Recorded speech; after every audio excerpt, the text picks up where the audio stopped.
Additionally, we promote responsible economic development that supports historic preservation, local businesses, fosters job opportunities, and enhances the overall economic vitality of Normal Heights.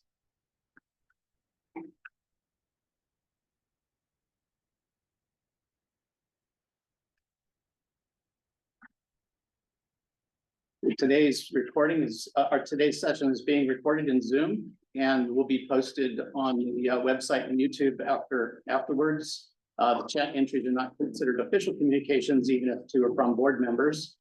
Items may be addressed out of order or different from what the agenda lists them as. I believe Sarah will be presenting early from D9 office. And if you're online, please enter your name in the chat so we can get our attendance count. That's important for our meeting metrics. The rules of the meeting are 2 minutes per person for public comments, and the chair may extend. Stay on topic. Other questions can be answered offline. That's especially important during the presentation Q&As. Civic representation are our guests and are to be treated with the utmost respect. We're honored to have them here at all.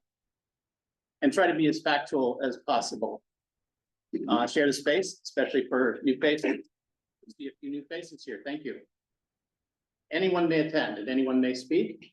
That is, we honor First Amendment and also your right to privacy. So you don't need to identify yourself if you speak. And sorry, we still don't allow horses inside. We'll now go into public comments. If anyone has public comment that they would like to present. Yes, me, Dr. Darren. I did some canvassing today in front of Vaughn for a couple hours, talking with people, promoting our meeting, and basically talking about fire safety in Normal Heights. I met a on-duty firefighter, and I met an off-duty cop, and several other just everyday people in Normal Heights.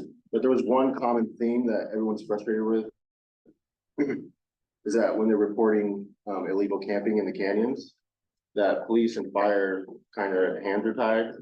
So I invited them to speak, the police officer and the firefighter, but they, weren't comfortable making these comments in a public setting because they're basically calling on us to really hold our council members accountable and to demand basically that something changes, because there's people camping in the canyon right now that have a fire and they can't do anything about it. There's only their firefighters and police were there and they just said their hands were tied.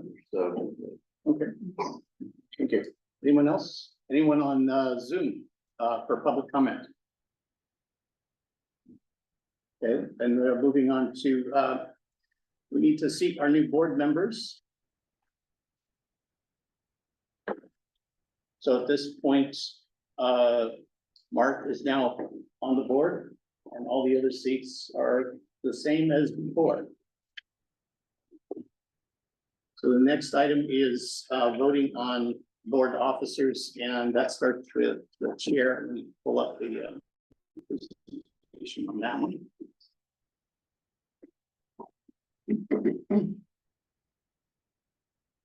So this is from the bylaws. The first action on the agenda is the election of the planning group's chair. The most senior member of the normal planning group in terms of years of service opens the meeting and conducts the election of the new chair. I opened the meeting today because I'm not sure if I'm the most senior or not. Maybe I think Alan, you might predate me. probably Nancy, okay. Well, technically, Nancy is in charge right now until we elect a chair. At which point the gavel will be turned over to the new chair who will conduct the rest of the election for the officers. So at this point, we need to do a vote on the chair, and I guess I'm not exactly sure. Previously, we've done this with just a nomination and then a vote, but I don't believe it needs to be by the ballot. I don't think that. No, in the bylaws. okay. think it's just, yeah, all voting is by board members and speakers out. I put that in there. That's not actually in the bylaws. I thought I was looking at it there. I thought I did Yeah, do that. okay. So, Um, I can totally do it. For years, I did it. any recommendations? Just go like we.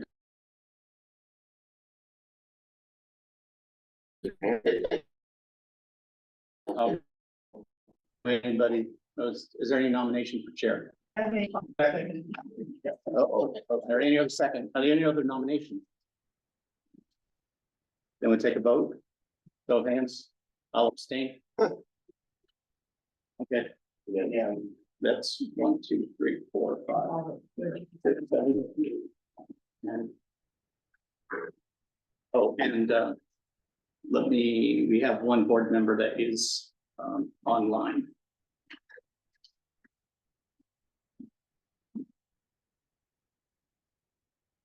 Julia, yeah, if you want to vote by voice, you could just go ahead and unmute. Hi, I vote in favor. Okay, thanks.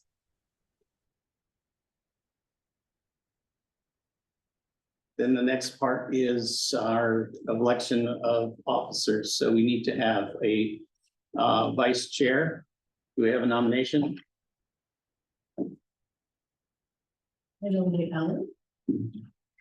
Second. Okay.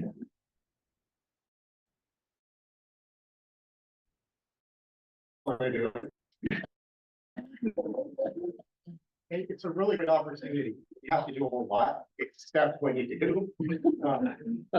So I really recommend somebody, take the opportunity to have this experience.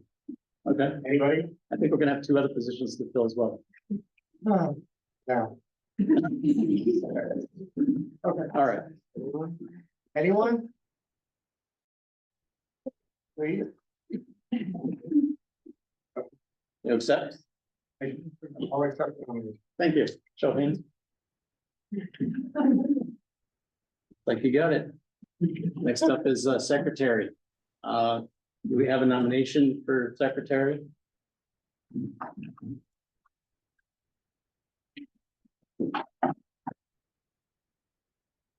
I think can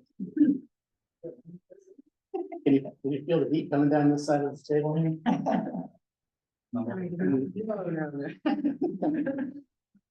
I think to nominate Edie. How about?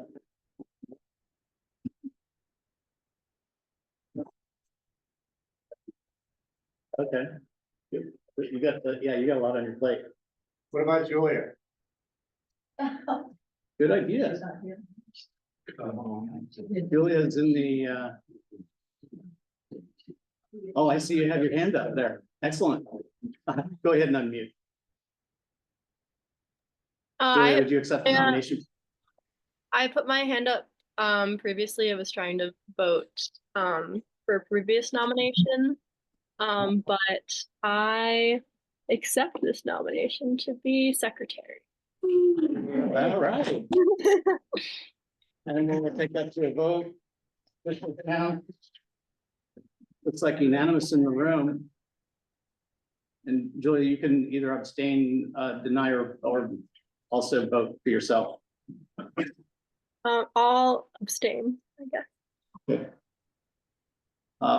Next up is treasurer. Frances has said that she would like to retire from the position, so we need a nomination for a new treasurer. And Jacob, I think you also mentioned that maybe that role could be combined with like fundraising, something a little more active than just repeating what the number that the city has on file for us. I would be interim treasurer. Interim. Okay. Yeah. I can report the number for now until we actually redefine the role. Sure. And maybe re-elect someone. Okay. And you have the materials for the fundraising as well, so you have all that information. Correct. Excellent. I nominate Jacob. Okay. Vote. Looks like I'm unanimous. And Julia? I Your vote vote is in favor. okay. Thank you. So at this point, we will be retaining our timekeeper.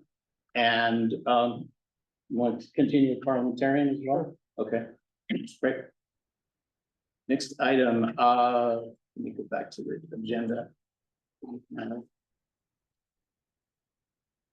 So we have as part of the NHCPG bylaws, which are based on the operating procedures set down by the city. Some of you may remember that there was a reform. They wanted the planning boards to look more like or represent more what the community represents in terms of age and socioeconomic status, race, gender, and so on. So we've decided at that time to take it on as a diversity program. So in the requirements from the city, they want us to fairly represent all members of the community and demonstrate that it's accessible to all members of the community, and gather demographic data from the existing and new CPG voting members and the community at large. And then we report that as a measure in our annual report, which will be coming up right after this meeting. Actually, I have to start putting together the April report. And we submit that to the city. We additionally said that we should include age, nature of relationship to the community, the duration of the relationship to the community, ethnicity, race, gender, professional background, and all of that is the voluntary information from our board members and is anonymized. So we don't correlate that to any person. We put it all in one bucket and then provide that information as percentages for the city. So our stated intent is that we're dedicated to improving the environments in which our community lives, works, and plays. We recognize the equity and inclusion as the pillars of sustainable, thriving community. We also recognize that land use policy has historically been a barrier to the success of marginalized groups, and that we denounce all forms of hate and bias.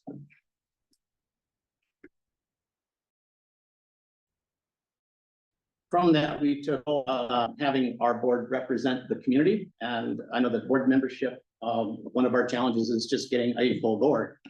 Some communities actually have a competitive nominees for the board.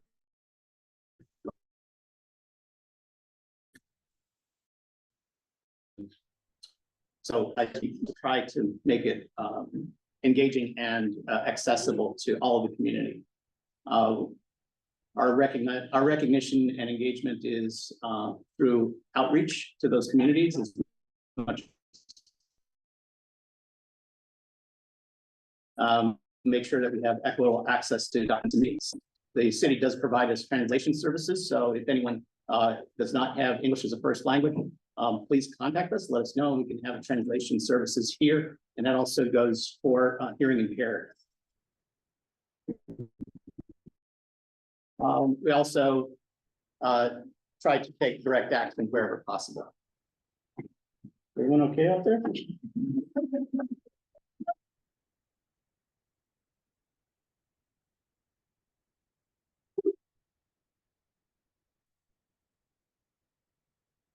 I think it's a misbehaving dog.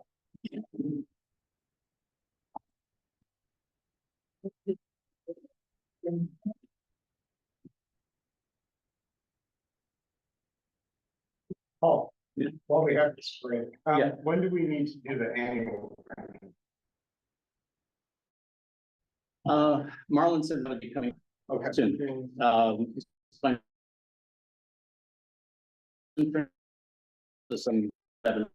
training.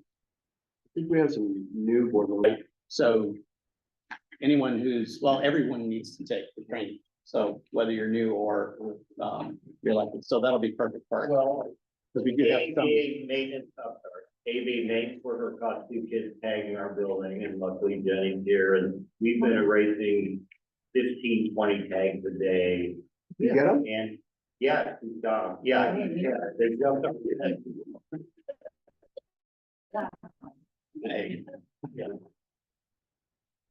They tagged the whole front of the building yesterday. We covered it up, you know, the park. I mean, they were relentless. We'll And I've put been that- said, you know, after that meeting, when we had the gang detective, I've said 20, 30 gangs a day, you know. And then, and we finally got pictures of the kids at the rec center 2 days ago. And now then they did our office, and now they climbed over our fence and they were tagging on the side of the building, and maintenance workers back there. And happened to catch them and holding one of them and Jennings there, so. Well, all right. So,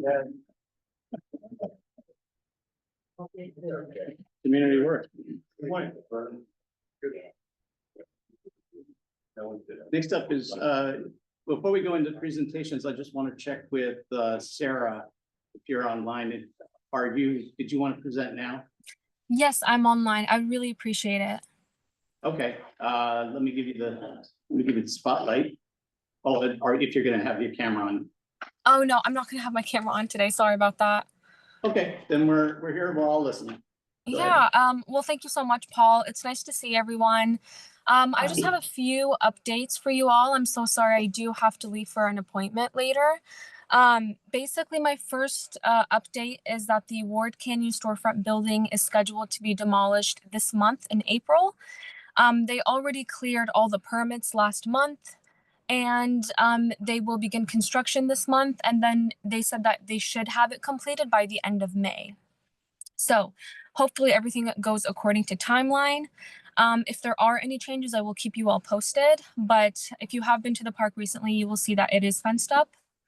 Our office recently hosted a community cleanup a few weekends ago, and I just want to give a shout out to everyone who attended, especially those who are already in the group here. We really appreciated it. We had over 30 attendees. We cleared up a lot of trash, a lot of debris. We even repainted the playground, which was really great. And we're looking forward to hosting more of these in the future. It would be sometime, I would say, like late spring, early summer, but I'll keep you all posted for it. But yeah, it was a really great, successful event. Any questions about Ward Canyon, about the storefront building? They were working over there at the Mark Building today. They were cleaning up. Okay, I saw that the fence goes behind the bus stop. So I don't think it needs to be moved unless they're actually doing some heavy work. I did not hear Nancy clearly. I'm so sorry. I said they were working inside the Mark Building today. They had a truck and some other equipment over there. Yeah, I believe they're also in the process of removing all of the asbestos as well before demolishing the building. All right, and my next update, if there's no more questions about Ward Canyon, is that budget season is coming up. So the mayor's proposed budget will be released around April 15th. And our office will be hosting a budget forum in collaboration with the Independent Budget Analysis sometime in May. So I'll keep you posted on that. But if you have any budget questions, feel free to let me know. You can email me, or you can check our website on the city's page. Any questions about that? No, we'll make sure to forward get the information out, that budget meeting that comes up. Great. And then my last update is some of you may know the price transparency ordinance recently passed. It was championed by Councilmember Shaun Rivera. And this is to make sure that grocery stores are always transparent about their prices, about how they're not labeling something and then charging you another price at the register. You can find more information about this ordinance on our website as well. I can always link it in the chat. But it's going to be really great for all our communities, especially, you know, since affordability is really important. And so we're really excited about this. And that is everything I have. I also just wanted to let you all know that I will be away from the office for the month of April. So should you have any questions, you can reach out to my email, but it will get forwarded to my colleagues. So they should respond to you. But I just want to let you all know in case I don't reply, I'm out of the office and I'll be back in May. Thank you. I will be emailing you about getting mulch from Miramar to the community garden. Okay, awesome. So like you said, that'll forward to whoever's covering for you. Okay. Well, thank you so much, everyone. Any questions or comments from the room or Zoom? I just wanted to say thank you to Sarah for organizing the park cleanup. I thought it was a great idea and I thought it went really well. So thank you for doing that. Yeah, thank you for attending. We really appreciate it. Thank you. Next, we'll move into our, thank you, Sarah. Well, next we'll move into our presentations. The first one up is for Normal Heights Fire Safety Council. Let me start sharing that presentation.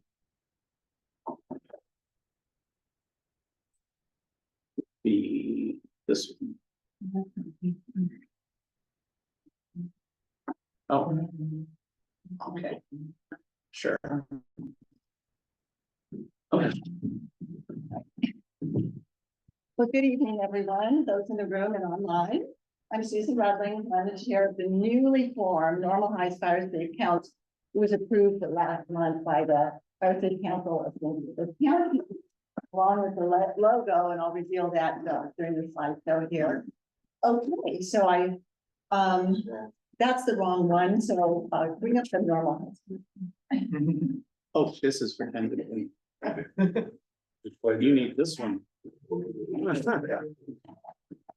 Yeah, right there. So I'm calling it Normal Heights Fire Safety Council, established March 2025, and this is early days.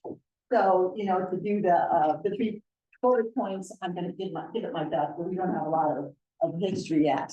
So anyway, congratulations to those who helped me in boosted me and giving me energy to keep it rolling, because it's a little bit daunting. I thought I was gonna retire and, you know, just off in the sunset. I think I got a little bit more juice in me. You watch it, the young folks, and then point it to you. So next slide. Okay, I'm calling us the Normal Heights as we're a neighborhood of canyons. I know not everybody lives near a canyon, but somehow you are probably affected by the canyon. And anyway, they characterize us in a really good way. Next slide. Over the years, as a lot of people had done many years, while we had hard copy newspapers, I did clip out things about canyons because, of course, I've lived on one for 45 years now. So I feel like it's part of my persona. They're very interesting. One of the articles that was published here in the Union Tribune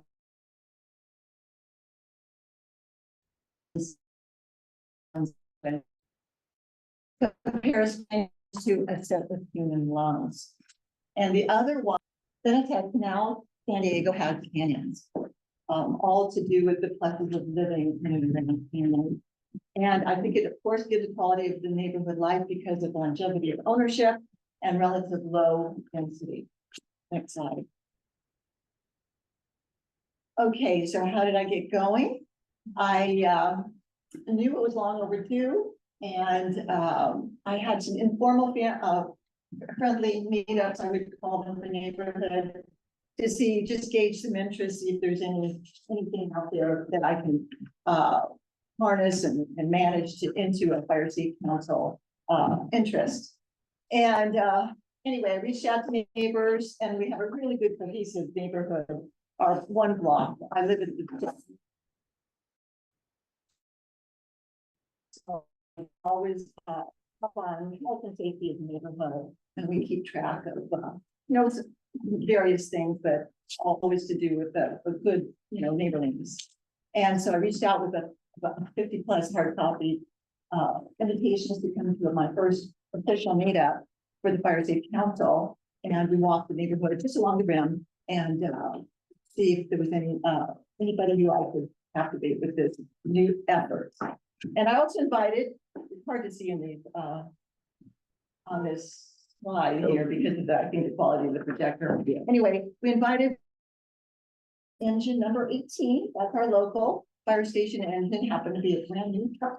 So that was kind of a plus. got him to park it right in front, so that we could, you know, be real visible. I'm kind of a visual learner, so I wanted him right there. I served some snacks and drinks, and we talked about fire safety. I did add fire safety tangibles. I have one of them right here. I got a hold of Crown Metals. They very nicely sent me one that was half activated. And I no longer just walk the neighborhood looking at kids, doggies, and landscape. I look at vents. So this could be a retrofit for a vent on one of our older homes. I happen to have a outdated vent on mine. So we will plan to do that when we do the exterior. And I could leave it over here for anybody that might like. What it is a mat that when activated, it melts and doesn't allow entry into the house. Because many of us are up on foundation, we have crawl spaces, and then of course vents. Once that ember comes under that roof and goes in the vent, it engages the roof. Fire department does not stay that home. So they're pretty important. Anyway, Captain Bixler came and did a little chat and then Q&A, and very amenable. Hard to see there are 4 gentlemen, 4 firefighters there. Anyway, we took minutes, distributed some medical pamphlets, and set the drum beating to increase community engagement. And that's been one model, fire safety through community engagement. Next slide. All right, and so one of the the basic nuts and bolts is I had to establish a perimeter. I had to establish boundaries. And this is, it adheres to the map that you would find in San Diego.gov. So basically to the north, 8, to the east, 15, to the south, Elkhorn Boulevard, and to the west. So that encompasses our Northwest Council. And not that we want to keep everybody safe and wildfire free, but just so that I know who I can outreach to, and they can know where to come seek me out or seek us out, and I'm to engage more people with me for that effort. Next slide. Okay, here's our new logo. So along with other neighborhoods along Adams Avenue, I use the lamp posts, and I just wanted to make sure that it had, of course, a little flag, because typically I think there's a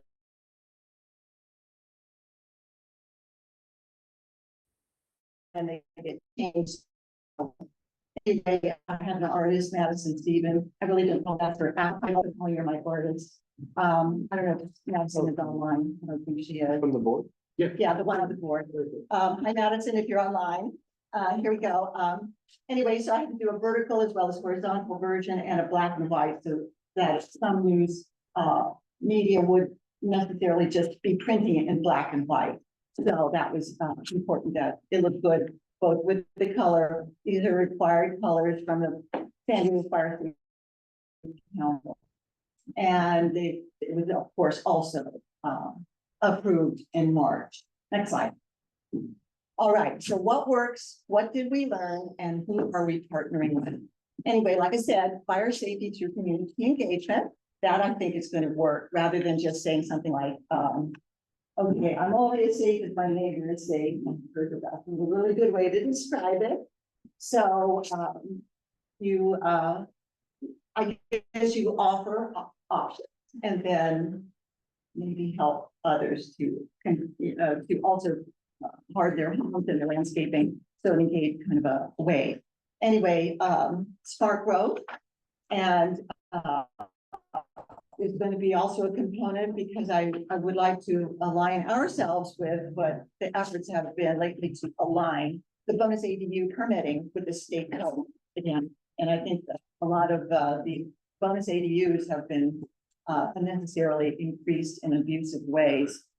Okay, so once again, I will gather other home hardening materials, and I'm going to be looking for grants that maybe we'll have a few homes who will be given that opportunity to maybe be a demo, and we'll be able to do a retrofit of a Vulcan vent, such as I think Kensington has done with some of their homes. And anyway, so we talk about landscaping tips, and you can see that I got this map right here off of the CAL FIRE website, and it gives you, lots of tips. There are really lots of tips right here, where to place things, what distance, what to really think about when you're landscaping or when you're trying to fire harden your home. And anyway, one thing is you look down, not up. We've learned that from the firefighters, that for 6 feet of a tree should be clear of the branches, debris, of anything dry, rather than looking at the top of the canopy. So that was pretty good learning. And anyway, so like I said, we're in touch with the local fire station, and I want to continue a good relationship with them. They do, of course, just they just respond to fire. They don't really come and help you with the hardening. That's not their role. So there are other ways to approach the preventive measures. And hopefully we'll have a whole good list of resources, and with email to me, and I can direct you, or maybe eventually I'll have a master who can put together a web page and links to all of the various hardening items. We'll have the presentation on the website, on the MSPG website. Yes, I think there's lots and lots of resources, absolutely. Anyway, I would like to form a brainstorming sessions, and I understand those are called charrettes. I did a lot of learning this week. We're living with the certainty, of course, of vegetation fires.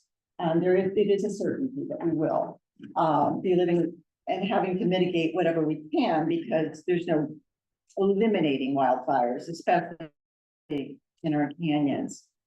And I would like to partner with the Sandy Homeless Outreach, as was spoken about.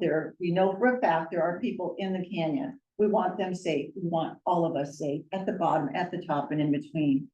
So that's something I have on the agenda. And then I've met unfortunately for the moment, and so I will first be partnering with her. I've already asked if she could help me with some kind of an oversight. What that might mean is, I used to be able to climb down my canyon. I don't plan on doing that anymore, but maybe with someone with good boots and safety equipment, and always safety in mind, whether from the top down or the bottom up, just kind of give an overview of what's going on down there. There's no ability to use an FPV drone. That's used for, I think, criminal activity. I don't expect that that's happening. But anyway, she said that we would be able to work around that. Anyway, I do also have a airdroppable RSG, Ready, Set, Go. If you'd like to have the meeting, please ask me. I can airdrop it to you. Next slide. So this I took from the CAL FIRE website. And what it is an old map of the VHFH SEs. That would be the very high fire hazard severity zone. And the old one, as you can see here on the left, more, I guess, inclusive. And the one to the right is the update that happened in March. And it's real hard to see, but there is a dot. There's a green dot where my home is. See if I can Both of them. if it's possible. No, okay, so we're Normal Heights, right adjacent is Kensington, and you can tell from the two There's the green. splotches, Kensington is quite reduced in their VHFH SEs. So there's a lot of ground swell to see what to do about that, because I truly believe, there's no correlation between, if you hazard severity zones, wouldn't that mean that they're not in fire risk? And why do the insurance rates still increase? And how is it that policies are still being canceled? It's somehow that doesn't hook up in my mind, probably doesn't in many people's minds. And I know a lot of us are dealing with increases in policy prices.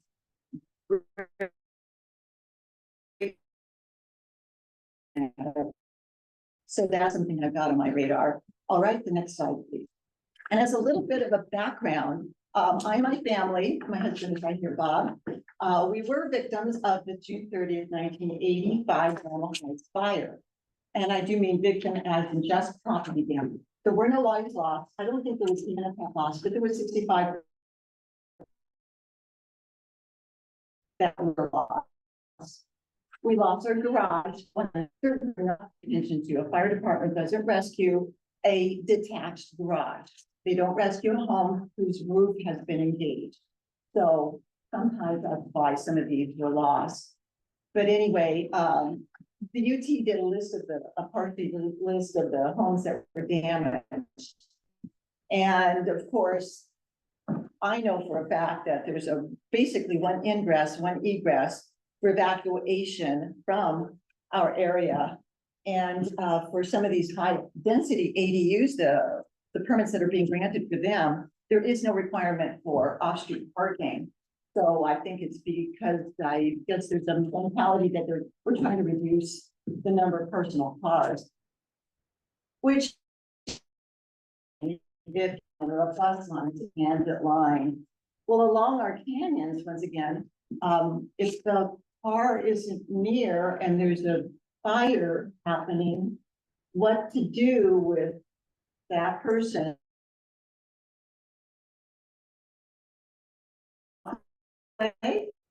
Few blocks away or no car at all. You can imagine that's pretty risky. Anyway, but I do know for a fact that certain things have happened lately. Lately, I say 10, 20, 30 years ago, that we are no longer getting something like slurry seal. I've not been putting a slurry seal on my block. And they used to be around, they used to come around every couple of years. So absence of slurry seals, potholes are abundant. Water delivery barely adequate for current numbers of residents. Some streets were designed for 4 houses. Like our street, there are now 22 plus houses on them, without these bonus ADUs having been built yet. And yeah, like I said. And of course, this article right here, if you looked at the entire article, would tell a tall tale of the city service failures. And it puts current owners in unnecessary peril with all egregious, abusive bonus ADUs.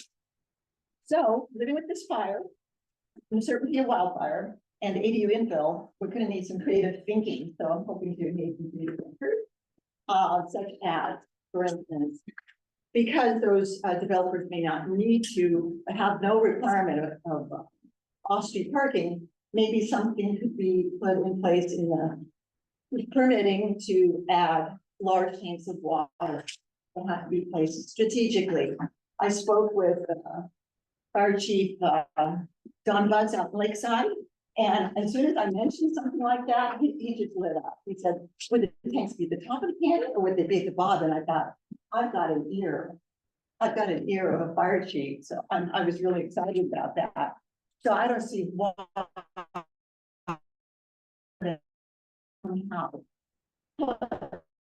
requirement on a developer that they place in San Diego Fire Department's helicopter. So they just need a resource. It might not be somebody's pool, but if it were the right kind of a water tank. Yeah, the San Diego River is there too, and maybe there's water enough for that, but I don't know. Like I said, that kind of creative thinking is something I think we can do. And of course, other things like strictly adhering to the property lines. I understand that a lot of our San Diego are not correctly demarked property lines. So other things that could be considered is tall landscaping for privacy. And of course, always requirements to upgrade the city services that I mentioned earlier. Anyway, so I would enjoy seeing many more of my neighbors and fellow residents here normal and come to one of them to meet or reach out to me. I do have creative thinkers and somebody who can do some of the jobs that I have delineated. I've got 6 folders here, and I'll chat about those in a minute so we can keep Normal Heights hip, happening, and next slide, Wingle. Fireson. Okay, so on the last one, so what's next? Here are these are the six, I guess what you call it, volunteer positions, grants and budget, community liaison, operations, webmaster, advocate and outreach, and a student intern. Each of these could be co-chaired. And then I have a brand new email, normalheightsfsc@yahoo.com. If you want to reach out to me and inquire about any of those. But if you're right now, I have those files right here, and there's a job description in each to give you a little bit more idea of what that duty of volunteer internship might look like. These are just bullet points, they're just thoughts on my part. I also have a sign-in sheet here, if you'd like to give me your email, and you can, reaching out to you or gauge other interests, maybe. On top of mind right now, and what's really pushing me is that the 40th year anniversary is coming up for that, June 30th, 1985 fire. That's would be June 30th this year. Happens to be a Monday, so it would be the 28th, 29th, for instance. I'm thinking mini street fair, a dump-a-thon, a canyon cleanup, something to that effect. So that would be what I would be having my volunteers, my interns, my board members tackle right away. That would require, of course, money. And that's where grants and budget come. So there is an arm of the fire department, their Fire Foundation, that does give grants, but of course it requires some writing and some applying and some follow-up and detail work. But I don't think it's not that daunting. I think there's lots of help out there. So anyway, thank you so much for listening to my talk, and I will be here afterwards if you have anything else you would like to know. Are there questions now? Yes. I had a comment. I had a friend who had 3 minutes to get out of her house in 1985. Okay. And everything. Yeah. Yeah. There were two. I just did some of that hardening. I really recommend it to anyone who's worried about embers. I have a tile roof with spaces underneath, and I have some upper net I bought online. I have these space blocks, and I have the information of the material. You think it would be useful. I don't know if there's a little portal to walk to go into the right, so they make you. Yeah, thank you for that. Absolutely. Like I say, there's a number of important retrofit items that we could. Our neighbor, The embers are driven into the. exactly, that's what happens. Yeah. That's what happens. It goes floating. In fact, along the Mountain View, it was 99% were on that north edge, north side of the street. But there was one home across the street, and it was an ember. And I'm sure what had happened was it went to events, maybe a non-functional vent, and engaged the roof. And then that's just it. It's just The reason that we're talking about a canyon, we think, interior streets can also be offensive. well, because an ember can float probably many blocks. I'm sure, because this was a firestorm, I like to call it. We didn't need to be told to evacuate within 10 minutes of the air was unbelievable. You did not have to be. So.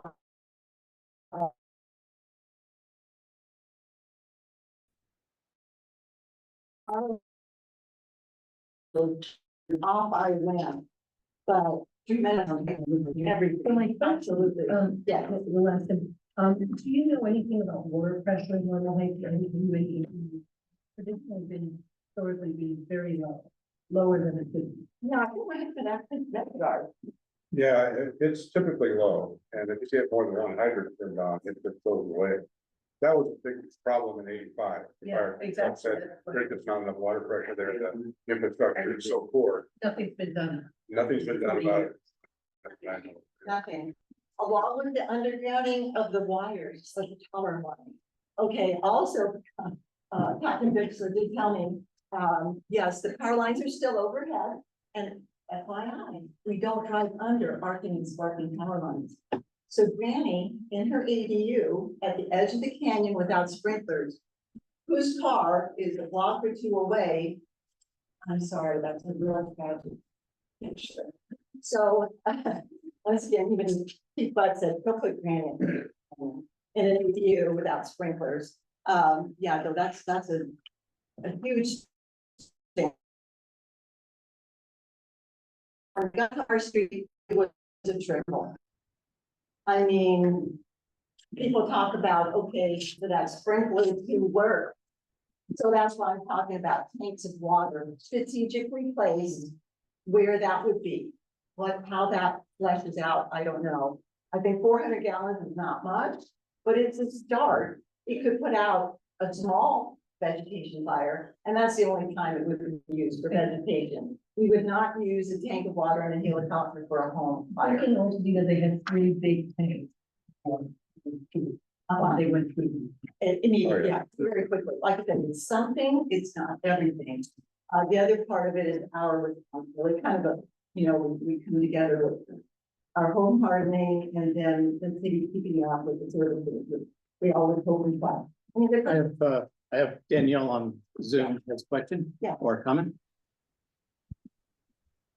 Yes, thank you, Paul. First of all, the video kind of glitches once in a while. And since our speaker is not as close to the owl as possible, it's hard to hear, especially the question that was asked.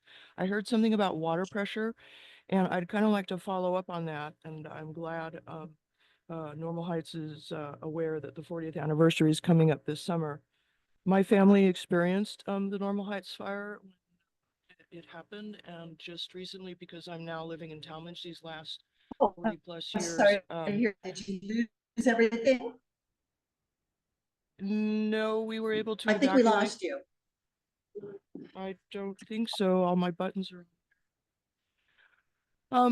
But I live in Talmadge, and so we just last October experienced the Halloween fire. So it brought back memories of the Normal Heights fire.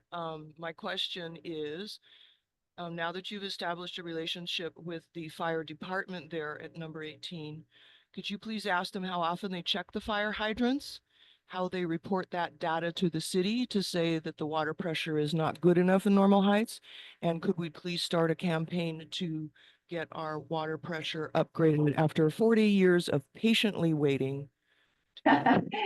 Yes, thank you for your patience. I do tell keep the faith. I like that. Paul maybe has something to say about that because I know he's a real good resource for fire hydrant seed. Yeah, so I ended up going down a rabbit hole on fire hydrants, and there's an article that I published. You can ask me for a link later. But basically the hydrants need what they call fire flow. So that the amount of water, the size of the pipe, the diameter, times how fast that water is moving through the pipe, which is the pressure. So the two factors play into that. And then in terms of hydrants being tested, the fire department goes around and tests all the fire hydrants on a cycle. Those are reported back to the city, and there's a city has an interactive map of fire hydrant locations. You can click on a hydrant and it'll tell you the size of the main, how many ports are on it, and when it was last tested. So we have that information on tap. It doesn't tell specifically the pressure at the hydrant, but it does tell if it's on a 4-inch or 6. Okay, so then a follow-up question, is there something on the city website? Okay, sorry.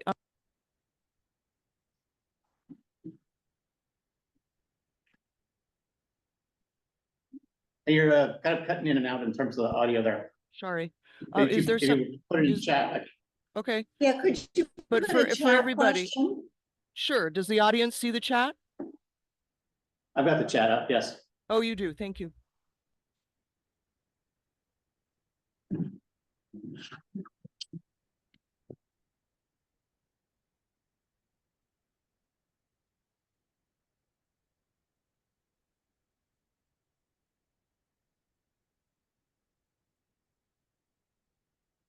While we're waiting for that, I will say that In San Francisco, they put in cisterns at the intersections on the hills.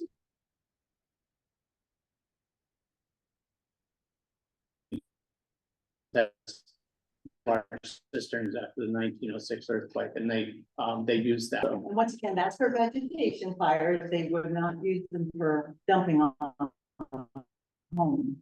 That's what the fire department will, Right, so in San Francisco, they'll throw the hose down into the cistern and then they'll pump it out with the pumper. exactly. Yeah, Exactly. And we did not have a helicopter in 1985, I say. I So think we is have two there- now. is there a list of water pipe upgrades timelines wise for Normal Heights? There's also an interactive map of the water mains and the layout, and it shows the sizes, and then you would have to then go to the CIP project list to find out when and where and if the pipe is set for upgrade. But those are two different documents, so it takes a little sleuthing, but the information is public. Wonderful, wonderful. So please send me any information you have and any questions, and I'll try to. Yeah.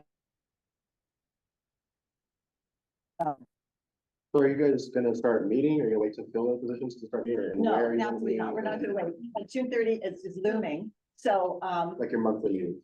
a monthly, probably business, but maybe not general. I'm thinking quarterly for the general ones, but I do want a business meeting at least once or twice.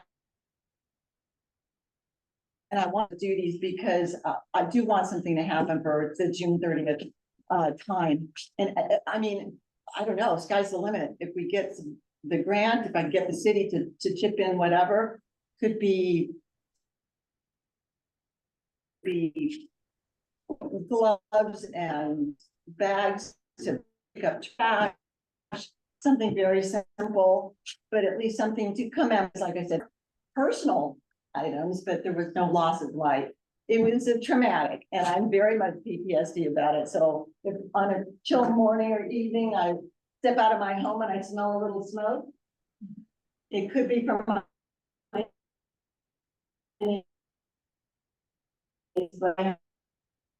sure to establish where that is long, along, it's lifelong. Think about that, but no.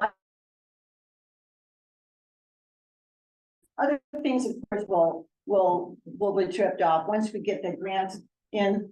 There's budget items, dumpsters cost about $250 each. Maybe we need to get $250, not $400. Oh, $400 each. Thanks. Judy has a lot more data. So maybe 4 or 5 of them, that's $2,000. Okay, that's one line item. The next one would be, I'd like to buy easy ups and all the signage. I don't know, maybe that's $500. So now we're now at $2,500. I don't mind asking, and I've understood that the foundation typically has maximum $15,000 to $20,000. I don't think it would be too tough for us to come up with something that would enhance and improve and engage community in fire safety measures. It wouldn't take too long to come up with about $20,000 worth of need. That won't build a water tank. Trust me, that won't build a water tank. But there are other pockets to pick, I think, for that. So once again, that's the budgets. I would help, come up with some other ways to do more grant writing. I think there's money out there, in other words. One more comment. Yes, I think one of the greatest things that we could do is to work with the city to get water pressure increase here. Fire. From that and with 31, if we have, if we had a fire in 2026, I feel like then they would be motivated to improve it. So I'm all about being proactive and getting them to exactly. do it now. But I think it's the biggest thing that we could do to protect this neighborhood. Absolutely, a prevention and knowing that it's inevitable. It really is inevitable. I like to say whatever has been happening is working. I mean, it has been 40 years, but we're due on the other hand. But I think the the proactive is right now I'm trying and seeking a face-to-face with Mayor Gloria. I've been given the polite brush off, but I'd want to walk through with him. And then if that doesn't work out, then at least in his office. And I'd want a couple of us to go and talk about these things that it doesn't look like a problem at the city. Number one, Judy's going to talk about Kensington. It doesn't look like, but I think if you boots on the ground, you can see what we're dealing with. I've got photos. One of my neighbors kept copious photos and journals about his experience. Sadly, he's left us, but we've got those photos. I mean, it was a moonscape out there, a total moonscape. Okay. Judy's up next. So, Pete, thank you very much. Yeah, thank you. Thank you. Now, share your. Judy Carrington with Kensington Fire Safe. I just want to add something to what you said. We had firefighters at one of our events who we were talking about water pressure in Kensington. And he said, well, I'm not sure about Kensington, but I can tell you we have normal. And if there had been a fire, we could not have been out to work on, huh? You're not sure what the pressure is over there? No, I don't know what it is in And that would be Kensington. I what I'd say to probably, you, Susan, if there's Susan, right? yeah, Susan. If there's a way, you know, I've only lived in Normal Heights 4 years, but already I can tell, and like, it's documented, it's there that Normal Heights is historically underserved and underrepresented. So if we can find other neighborhood, like if we can compare water pressures around to show that this is, you know, I would welcome you to come with me. Would you like to meet Mayor with me? I need a younger voice. I need a strong voice. Think about it. but if you're brushed off, I think it's important what you're doing right now to organize. Get everyone on the same page to work together, whether it's through petition or through physically showing up. Yeah, I mean, that'll be the way to take it. Okay. Yes. Just one comment on the water pressure. If nobody's using any water, the water pressure is gonna be high. As soon as people start pulling water off that thing, off the main, it's gonna start dropping. And so if you measure the water pressure, it might be high at your house, but if the water main's opened up, but someone's using it at the fire hydrant with a lot of volume, that pressure is gonna drop. And then from what your presentation showed on that fire hydrant thing, over there by Montezuma, all those fire hydrants, they were really, the fire mains would only support about 3 hydrants operating at once. And that's kind of what they geared to. So if you got a big line and there's a lot of fire trucks hooked up, that water pressure is gonna go to almost zero. So that's that's an issue. I don't know how you really measure that. You need fire department input on that. Please. That'll be quick. I'll just give you some ideas. No problem. Kensington Fire Safe, we were lucky. You guys really have, Susan, you're dynamite because you're starting from scratch. Our fire safe council was started like 20 years ago, and one woman ran it for 13 years. So it's possible, but it's not great. You really want a team to do it. Our big project is an annual dump-a-thon. We do 2, actually now we used to do 1. Usually over a 12-day period, we rent dumpsters, and Shawnee Rivera's office gives us a couple of them for free. And we basically carry about a ton of flammable greens that we remove from the area. So it's usually about 15-20 tons that we can remove from our community. We recruit people to put the dumpsters in front of their house. They have to agree. Go to the next slide. They have to agree to put it in front of their house. Next slide. We put out a flyer with where all the locations are. On the back of it is the city trimming guidelines, which are outdated, I will tell you. Because now they don't want anything within 5 feet of your house. Nothing flammable, nothing, no plants, no cushions, nothing flammable. And there's lots of documentation. You can just see a picture here. House with 5 foot, nothing there. House with flammables within 5 feet, totally burned down. I think it was like in 7 minutes or something. So you really want to pay attention to that, and it's hard because my house doesn't meet that criteria. Next slide. We do a lot of education. We have had programs on insurance, standing room only, 2 of them on insurance. We've done one on canyon trimming with Parks and Rec. We've done them on home hardening. We've done one with a master gardener on Firewise gardening. And all of those are on our website. If you ever want to look at them, we try to videotape them.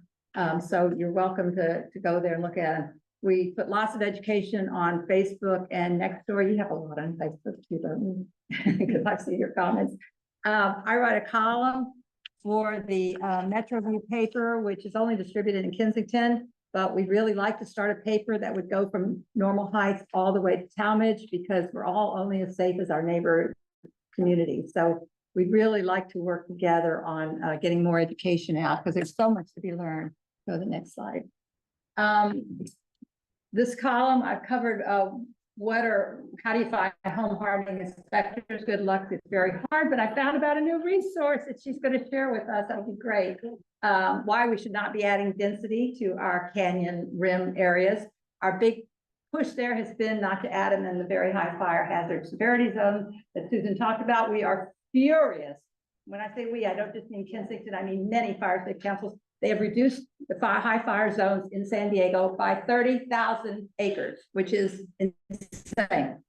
Okay, as one of my cohorts said, the Alvarado Fire Safe Council said, well, I guess we can just go work on some other project because we're less in danger. Makes no sense. We've written about the FAIR plan, which is a huge mess, high premiums, less coverage, very hard to get into, slow to pay. So you don't want to end up there if you can avoid it.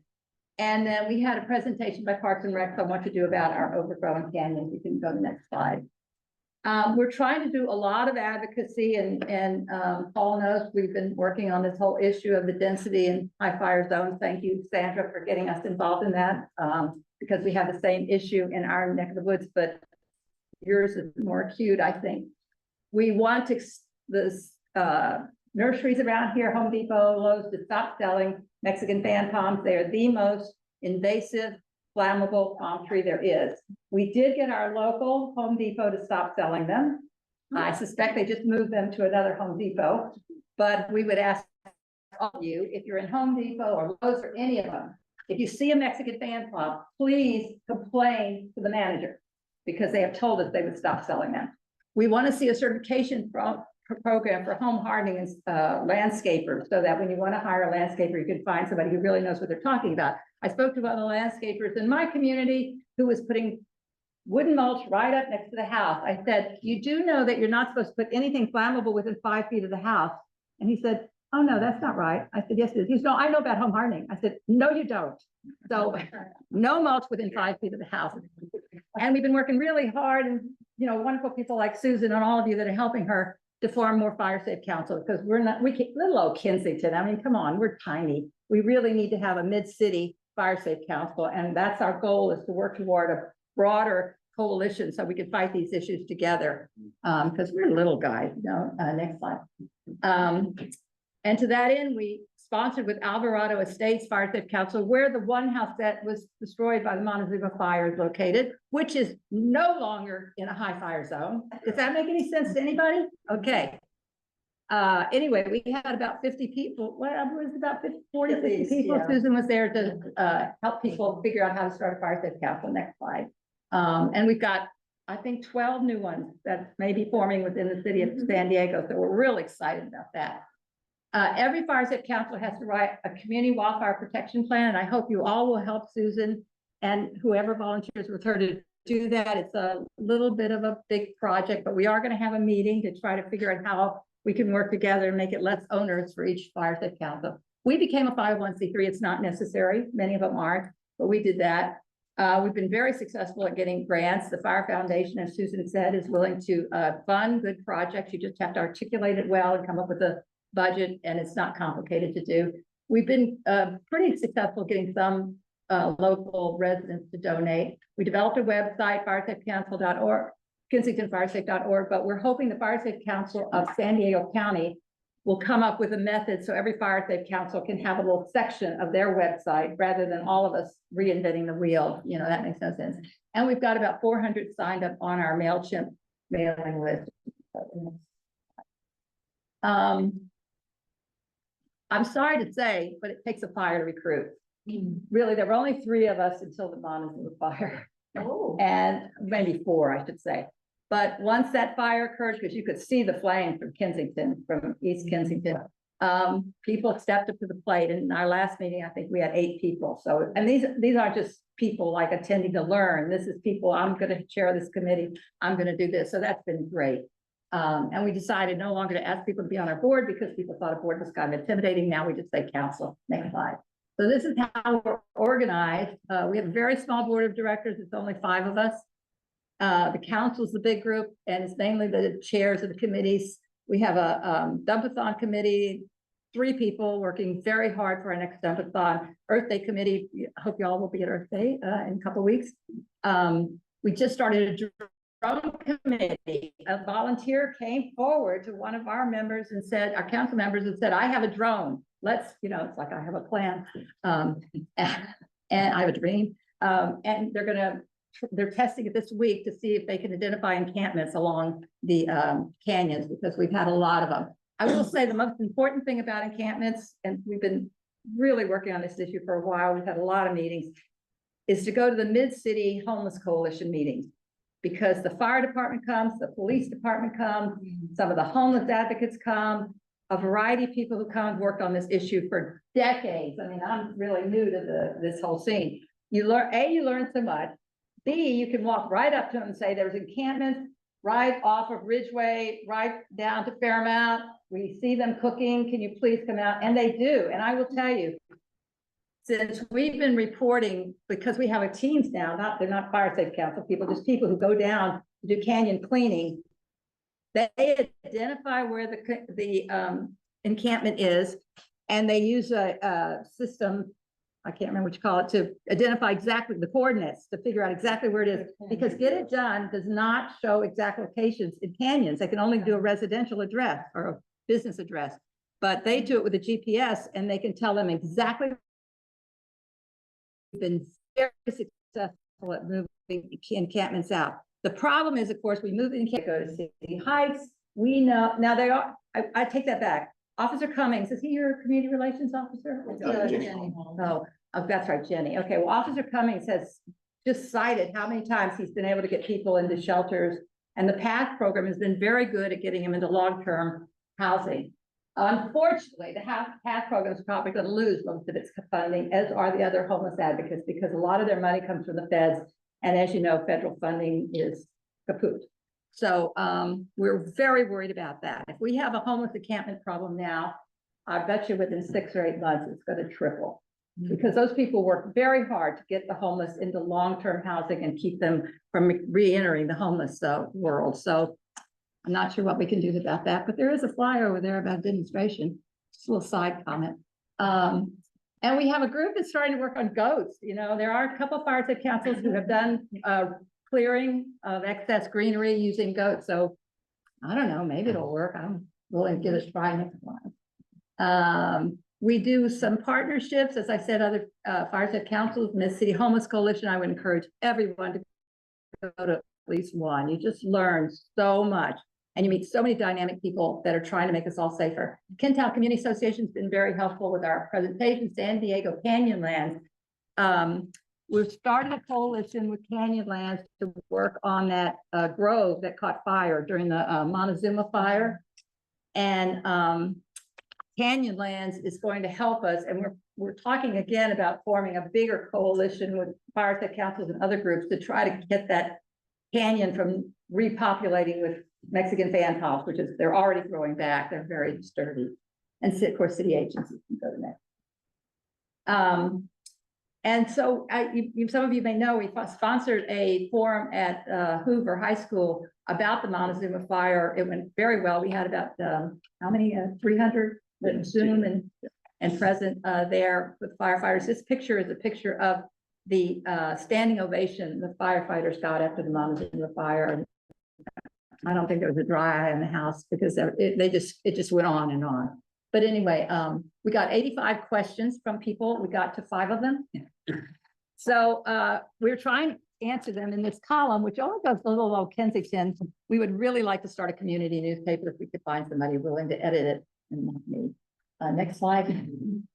And we hope you'll join us on Earth Day, Susan, and anybody wants to volunteer. We're sharing our table with Normal Heights Fire Safe Council and with Talmadge Fire Safe Council, and we would love to have all of you there with us. So that's my feel. Thank you. Thank you.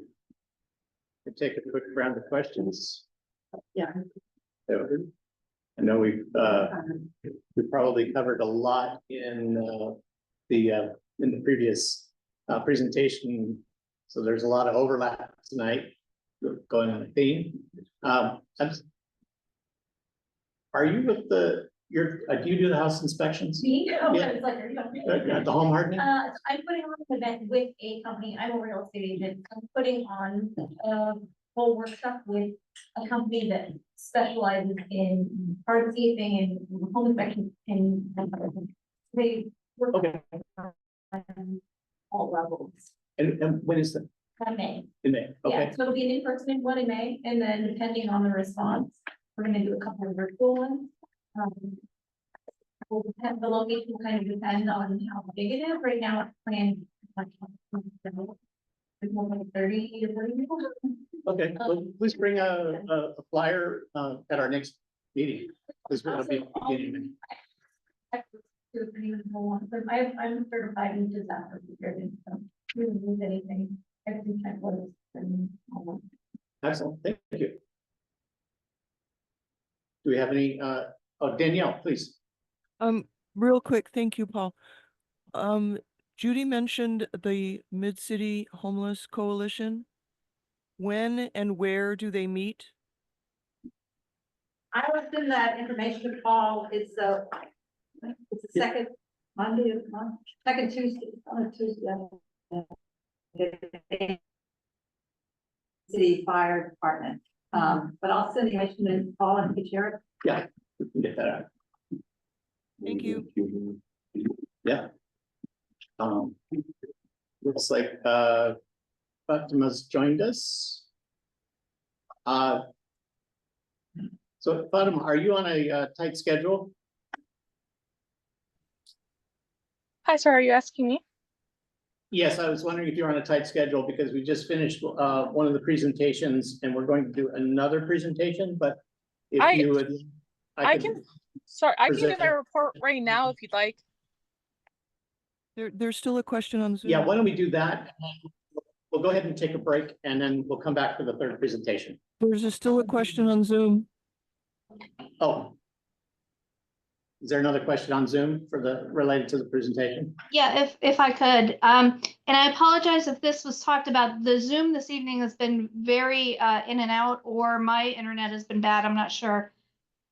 What suggestions does anyone have for permits that are already issued by the city that I don't think is hyperbole to say that it's putting us and them at risk, our lives at risk? A 9-unit ADU on the canyon is just a bad idea, and it's going to get people hurt. So are there any suggestions on what we can do to stop this kind of non-common sense density program that we're seeing in the city? Yes. Well, I was suggesting that too, we could engage at least a local elected official who could be our champion to bring forward maybe an amendment, some kind of an adjustment to that code, whomever that might be. The other thing would be mitigation. Well, those were the water tanks I spoke about, getting your property lines refigured because a lot of them are wrong. And of course, no one has the right to look into your backyard. So whatever privacy that could be, yes, that would be after the fact. But if they've got a permit issued on a private property, I don't know if there's anything you can do about that for them. It's a done deal for them, but maybe there's other things that could happen. Sure, and the presentation we'll have after the break deals with that subject specifically. Oh, well, I was just gonna say, they're here with letter to the mayor asking for a moratorium on, added density. So the Basically called for it. Right. But he'll have that. So the presentation after the break, I did present that to our community outreach person and the policy advisor for Johnny Rivera. So they've seen it It's also tightly related to the ADU bonus program reforms that the city council has been working on. So all that's kind of tying together. So many different, efforts are intersecting right now. So There's a meeting tomorrow, an ad hoc meeting tomorrow night at 6 p.m. that you could zoom into as well. Possibly even ask to do a public comment, which is what I request. So, yeah, I think Jenny, Thank you. yes, Can I just bring, sorry. yes, please. Hi, everybody. I'm hoping to bring you all the community. Yeah, come on, step up. Look at me. Yeah, there you go. Perfect. Perfect. One of the community relations officers from the city division, I have Normal Heights, North Park and Burlingame. And then I know Jacob had invited me like last month. You guys were obviously talking about fire safety. So the only piece that I could say for PD is we heavily, if there's a fire, we heavily rely on the fire department. So we look at them for direction. Now, if we usually officers, sometimes we'll get there first. And then we assess our command and command, whoever's the highest in command will communicate with their highest in command. So evacuation routes, those can differ. Now, I know we're on canyons here, so there's only so much, so many ways in and out.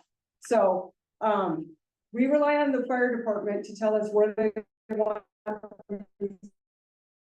be evacuated. We go there. We knock, notice, try to get anybody out. If you decide not to go though, that is on you, right? So that's, and I don't know if you guys had fire come and talk at all. I know you guys maybe last year were talking about having them come, but it might be a good idea to have them come to talk about that. I know you had a great presentation, you said, at your meeting. So yeah, we rely on them. What are we looking at? What houses are we looking at? Going what streets? We get everybody out as best we can because our traffic backs up. And then usually the point where we take people is to like a elementary school nearby, a library, even an open field. It depends on where you're at. So I think with the Montezuma fire, there was like a rec center somewhere, maybe Del Cerro, I can't remember, or somewhere. Yeah, Olive Gardens. Yes, that was it. So, which I don't know if that was too far or something. I think people might have been concerned about that, but that's really direction and officers direction of what there's going to be a lieutenant on scene, it's going to be a captain on scene, and they're just putting information out. We have teams.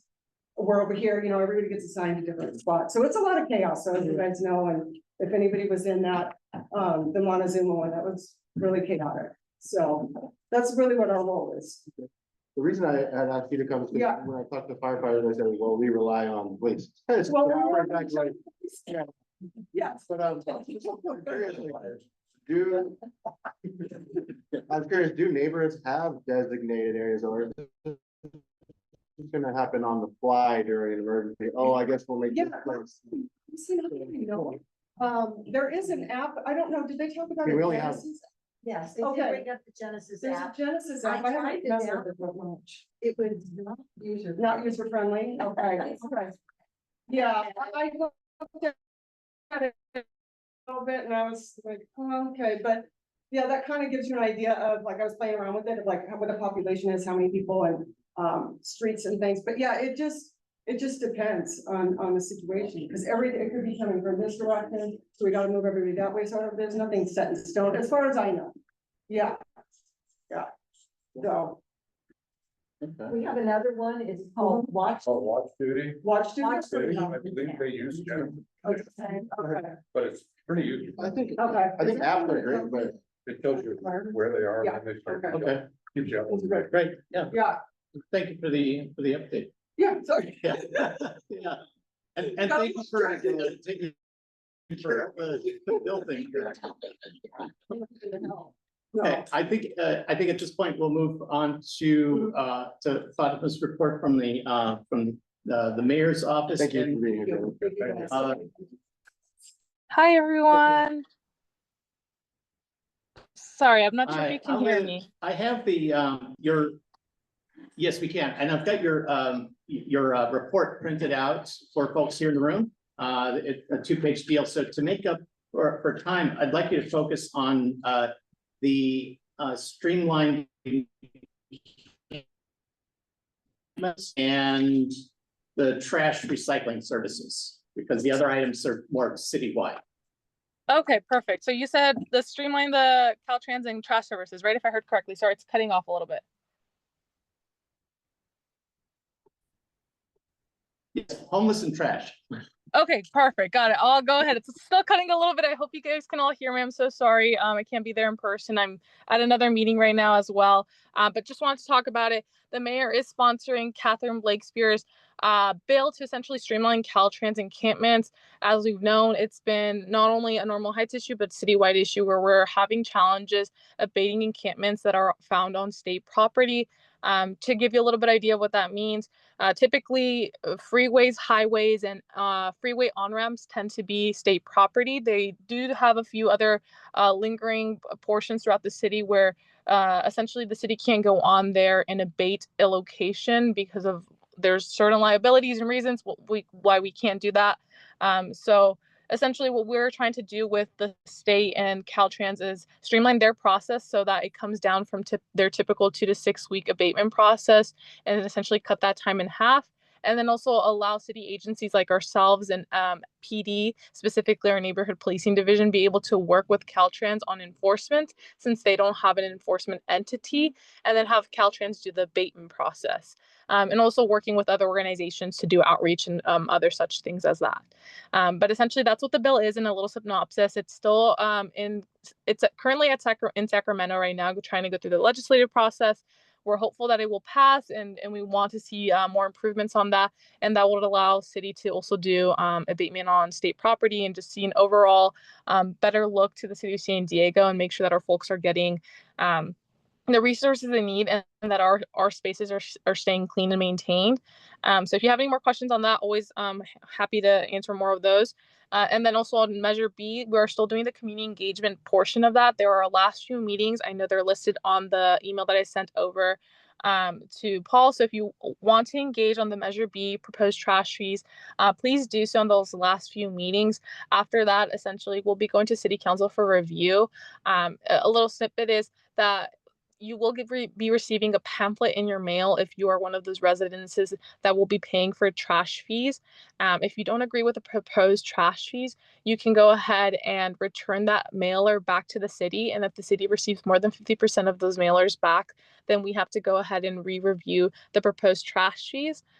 So please do engage in that. If you have any questions, feel free to always follow up. There's a lot of resources currently on our website. There's a very lengthy and extensive FAQ that goes into a lot into depth on how this came to be and why it's happening now. And if you have any questions or concerns or need more clarity, I'm more than happy to go into those. But that does conclude my report on the things that Paul wanted me to talk to. If you have any questions, feel free to let me know.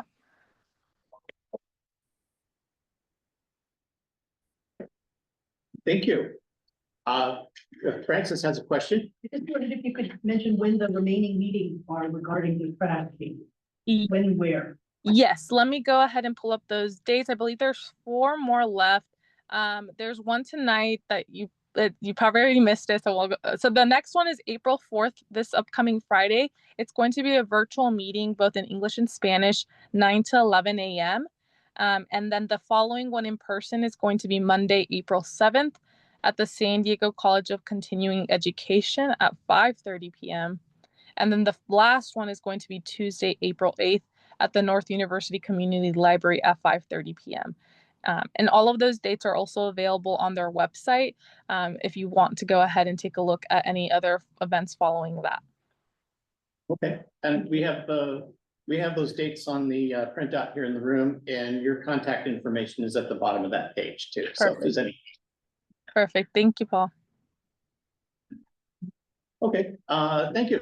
At this point, let's take a 10-minute break. Harper, to keep us honest.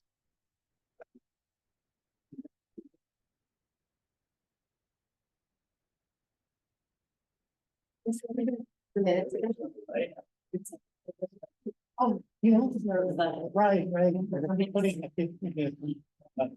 So yeah.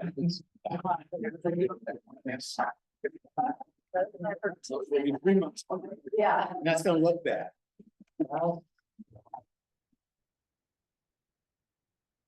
Yes.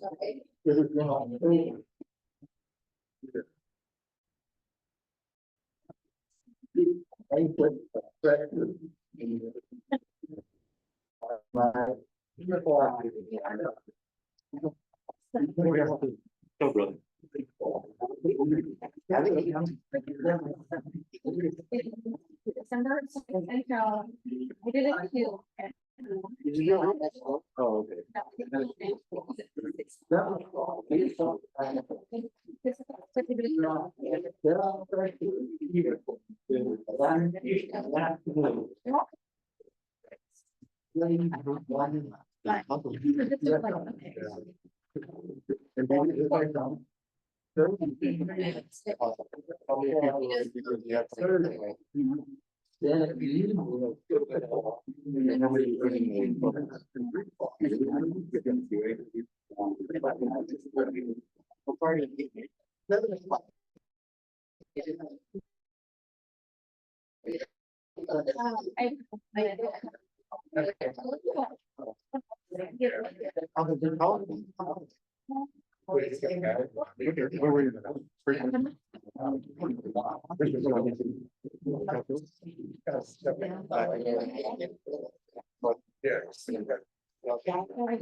Fire, severe consequences now.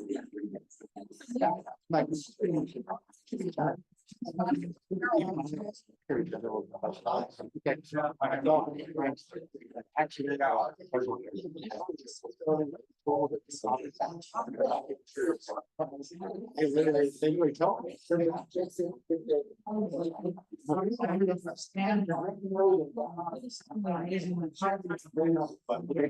Specifically, why?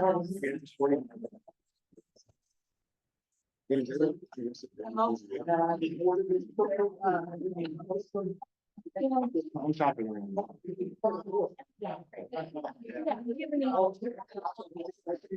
Nice to meet you.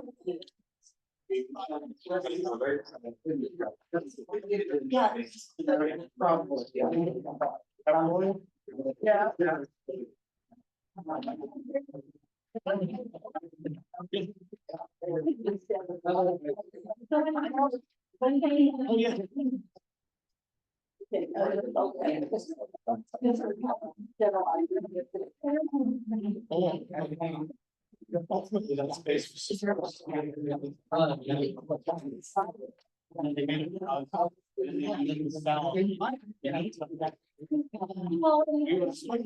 to We were trying to get it. How about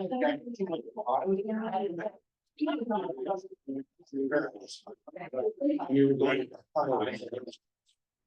The person. One of those things, and that's how it's forgotten. Yeah.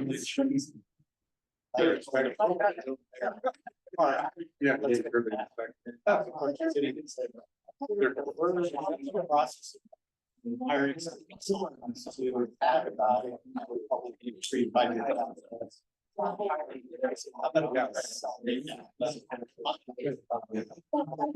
There's some of the communities are really process. Originally, they were thinking like this is. Yeah.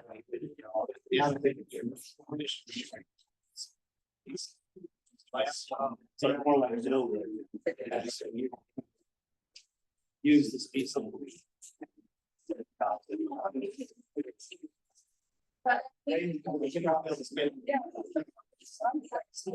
would be next.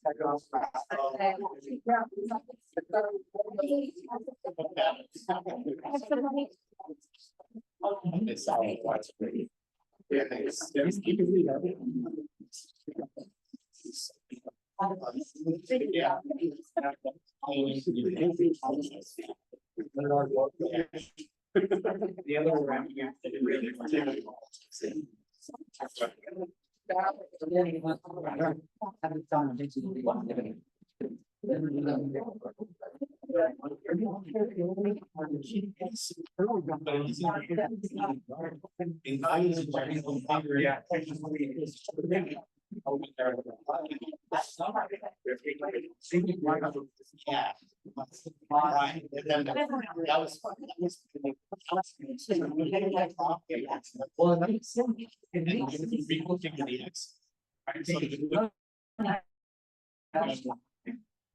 Right.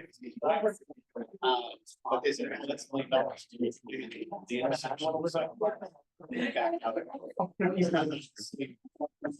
Can we do without touching, without touching.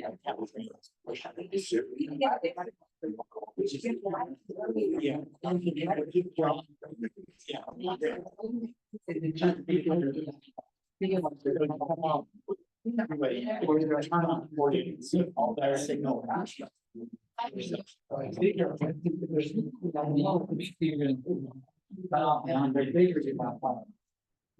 That's still get that on. Yeah. Sometimes about 15 and I'm like, we can't even do the water.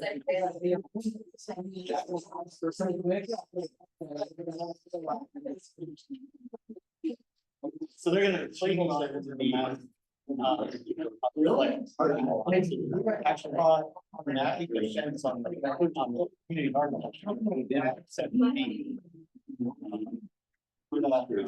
Sort of like a regular and then portion of it where the small dog park is. That's the like well, yeah, and a little bit smaller.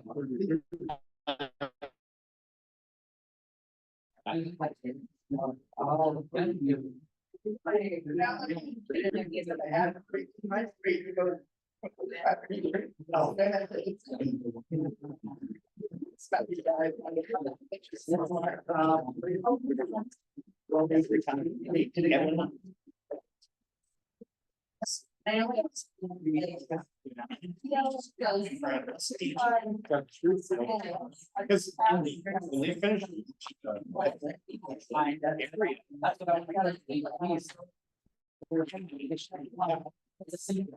yeah, they might still but that point. Right,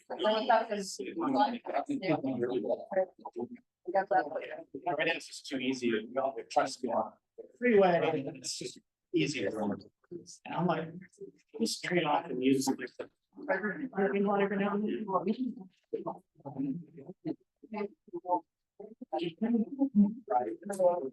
Standing here. Yes. Yeah. Yeah, thanks. All right, so.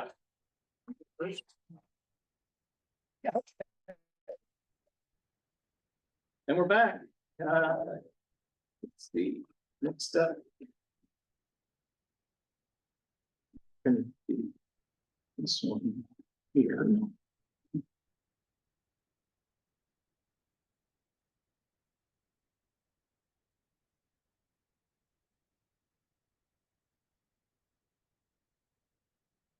Okay, so. Hi, I'm Paul Coogan. I'm gonna step aside from being the chair for a minute because I'll be the presenter here for the issue is the signature of fire risk in San Diego light of the recent fires in Pacific Palisades and Eaton Canyon. And what are the kinds of things that we need to be doing at the city level? So this presentation was given to the Community Planners Committee, which is where all the chairs of the CPGs come together for citywide issues. And they agreed to write a letter to the city in support of what you're about to see. Other CPGs have since signed letters, including Kensington and Linda Vista. Looks like we got a fire engine right outside. So we're going to take a look at San Diego's infrastructure, climate resources that mirror Los Angeles. So you've been hearing already about the very high fire hazard severity zones. Those are defined by this by the state fire marshal, and they come in three classifications of moderate, high, and very high. So very high is what we're really considering here. The new maps that just came out include high zones in addition to very high. So that's an additional detail on the state maps. The reason that the state maps came out is that the state decided that they would start defining the fire hazard zones within city limits. Up until last March, that was left to individual cities to define their own hazard zones. And so they decided to make one map rather than having a state responsibility area map and then having individual cities. So you got Escondido and Oceanside and San Diego, and everybody has their own map. So if you go to the CAL FIRE site, you can see they have by county and by city, you can see the PDFs of all of those other cities.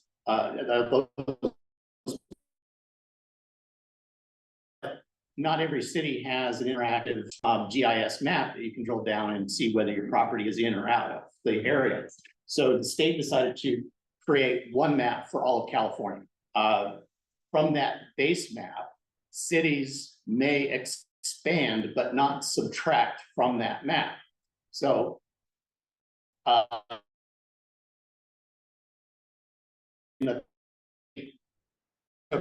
fairly conservative approach.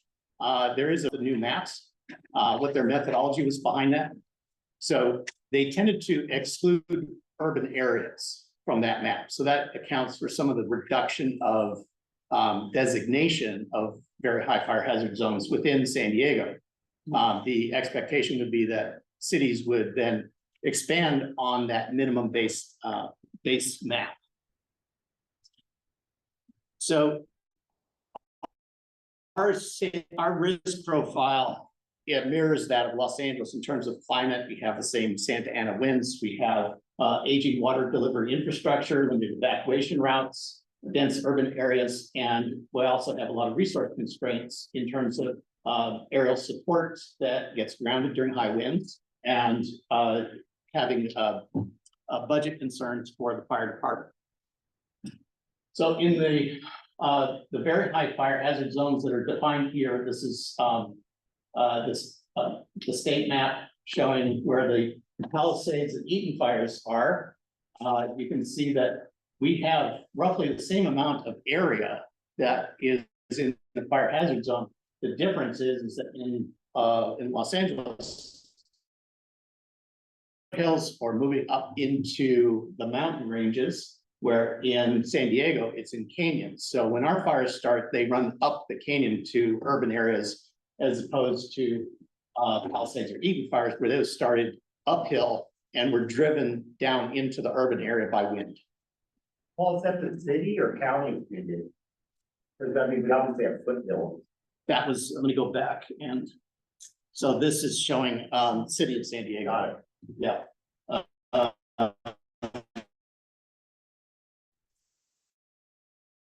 Up in here, this is, well, you've got Coronado, and then this is sort of like the Escondido area, and, and then the border is also not on. So the size of wildfires has been increasing. These are the Cedar Fire, which is near Lake Tahoe Basin. And the Witch Fire, which was in San Diego, was 2 fatalities and 1,650 structures were destroyed in that. But those are starting to get dwarfed by things like the Tubbs fires in Sonoma, where you had 22 fatalities and 5,600 homes destroyed. Then you have the Camp Fire, where almost the entire town of Paradise was wiped out, 18,000 structures and 86 fatalities. And that trend is continuing with the Palisades Eaton Fire, fortunately being lower in the number of fatalities at 29, but we also saw the loss of 16,000 structures in that fire. There's also a great frequency of fires that you see in those dots along the bottom, where the fatalities and there's smaller fires, but even then, things like the Dixie Fire, the Calmore Fire, the Glass Fire, these are all fires that are wiping out about 1,000 structures each. So the 85 Normal Heights Fire, I won't belabor the point. We went over that earlier. And a lot of infrastructure, including fire structure updates and evacuation. Those were not delivered. Our water main replacement schedule is behind schedule. This is the city's own data showing that the number of contracts awarded for replacement of water mains, showing they were looking at a target of 175 contracts issued in 2025. They were projecting 152 as of the date of this report, and they've missed their targets for the last 5 years. Fire station funding is also looking very dire. That is predicted to be $278 million behind by 2030. And this is does not include the mayor's budget that's about to be released. So we have density within Normal Heights. Here we have an example on East Mountain View. There are 2 to each other that are empty right now. The one to the south here with the, well, they both have swimming pools, but the one that's to the south is going to have a three-story, 8-unit NVU. So there's a total of 8 units going into the property. The one to the north is doing a normal ADU addition. They're going to build 1 ADU with garages for cars. So we've got a good actor, bad actor on the right next door to each other. And you can see the canyon wildland is right in their backyard. The next one is over on North Mountain View, and it is going to be 4 2-story buildings, plus the anchor home makes for a total of 9 units. You heard in the comment earlier about that. So that's 9 units on a single parcel in a fire hazard zone. And to the northeast, you have a canyon that runs down to 8. And on the southwest, you have a canyon that runs down to 805, which is just peeking into the corner of the picture there. So both of those create hazards of coming up. And since that route curves back on itself, it's basically the same street. It's a loop. A single fire could wipe out the exit from that end area very easily.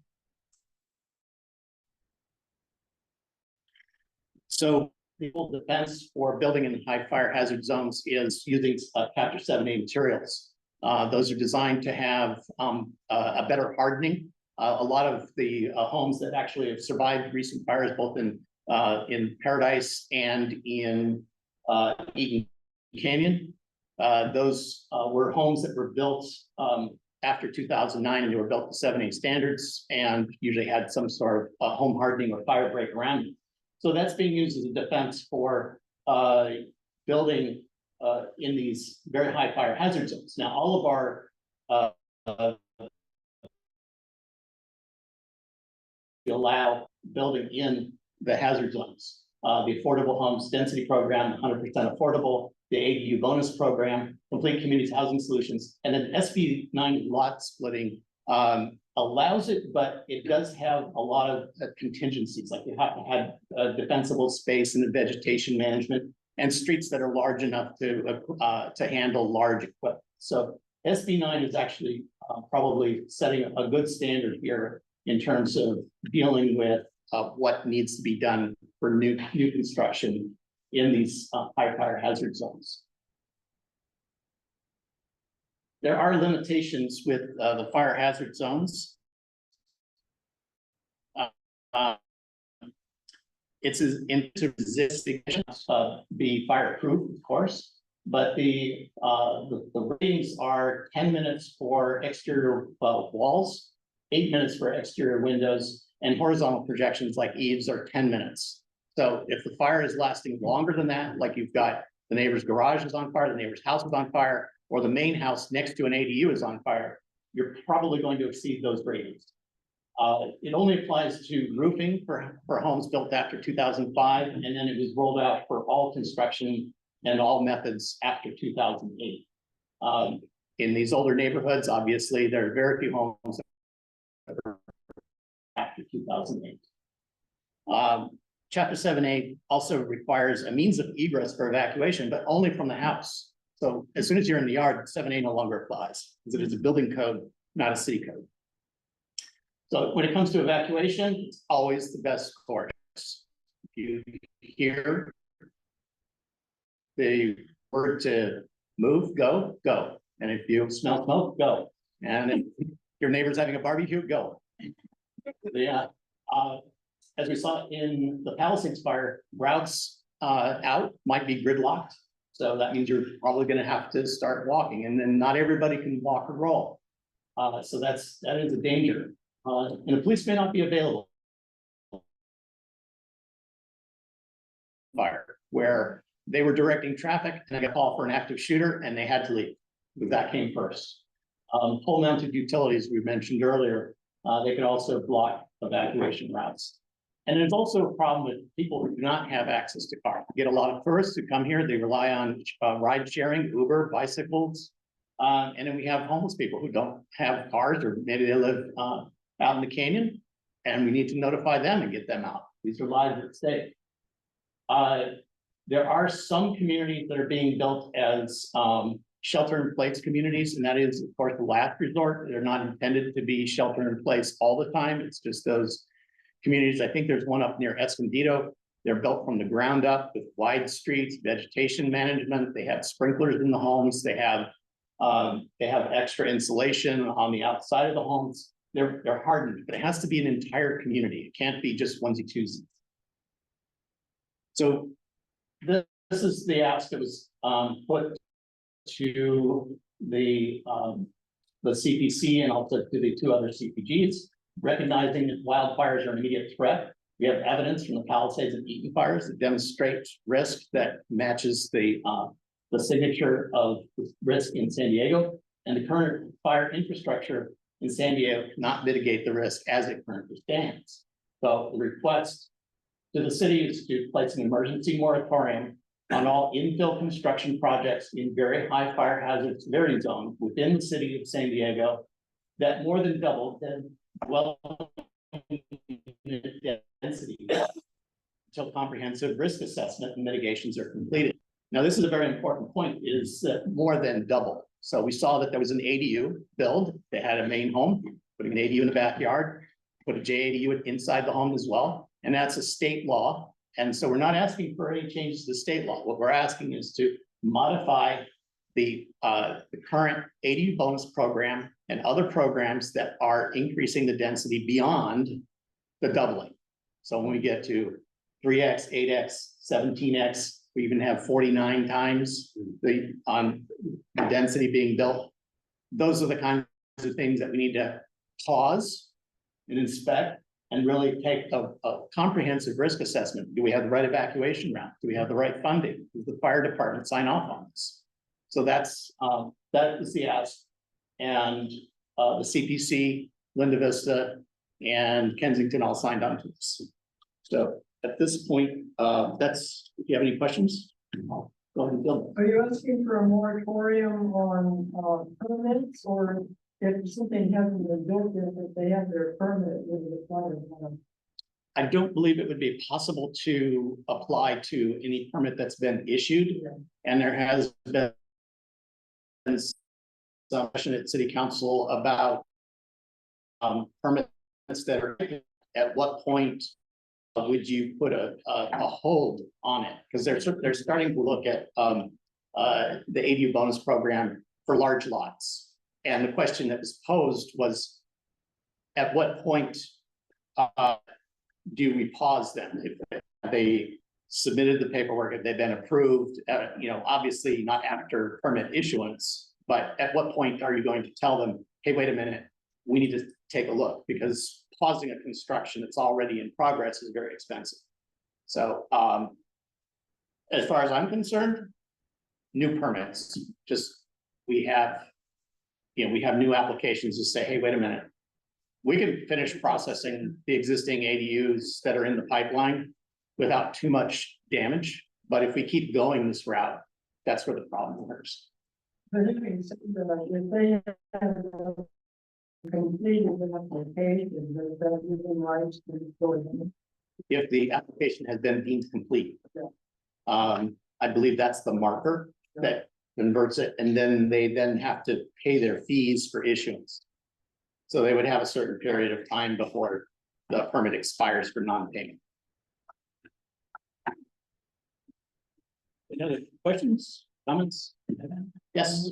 Has anything come up, any discussion about the fact that these places, a lot of these places are being built without the city has waived the hurt the infrastructure? Correct. ADUs under 700 to complete communities projects, which are the break point is at 500 square feet.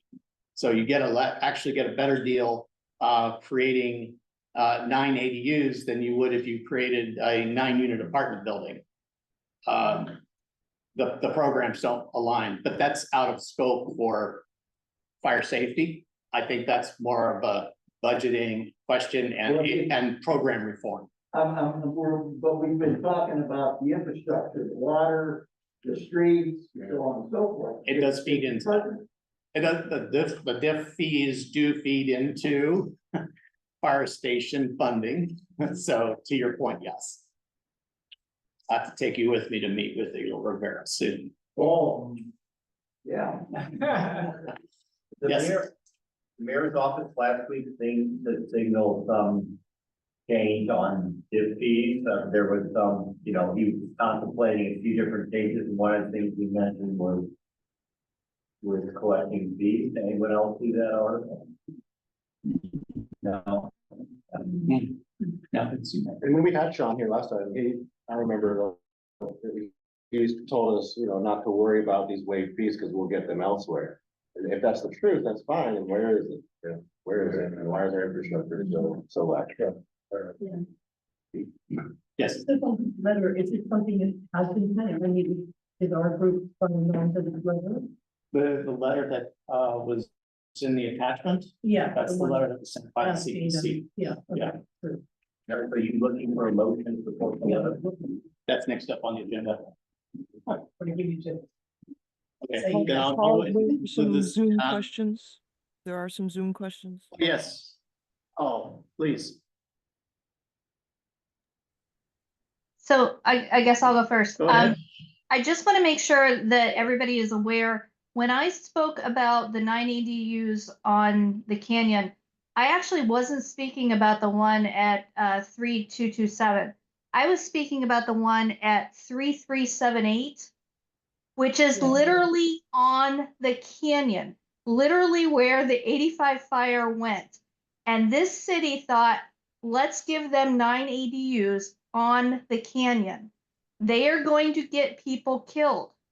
Now, neither one of the ones, or actually all 4 of the ones you've talked about tonight, well, including the one I just mentioned, as far as I know, construction hasn't started on any of them.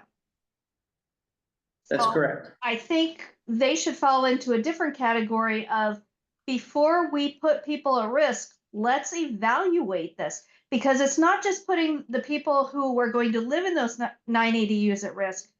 Your presentation has shown that they are going to, if the fire comes up that canyon, they're going to exponentially make the fire worse by having all those buildings that close together. And when they all catch on fire, it's going to be catastrophic. So I just wanted to make sure we were aware that I was talking about 3378 North Mountain View Drive. Thank you, Danielle. That's exactly the one that is our neighbor, I'm the direct neighbor.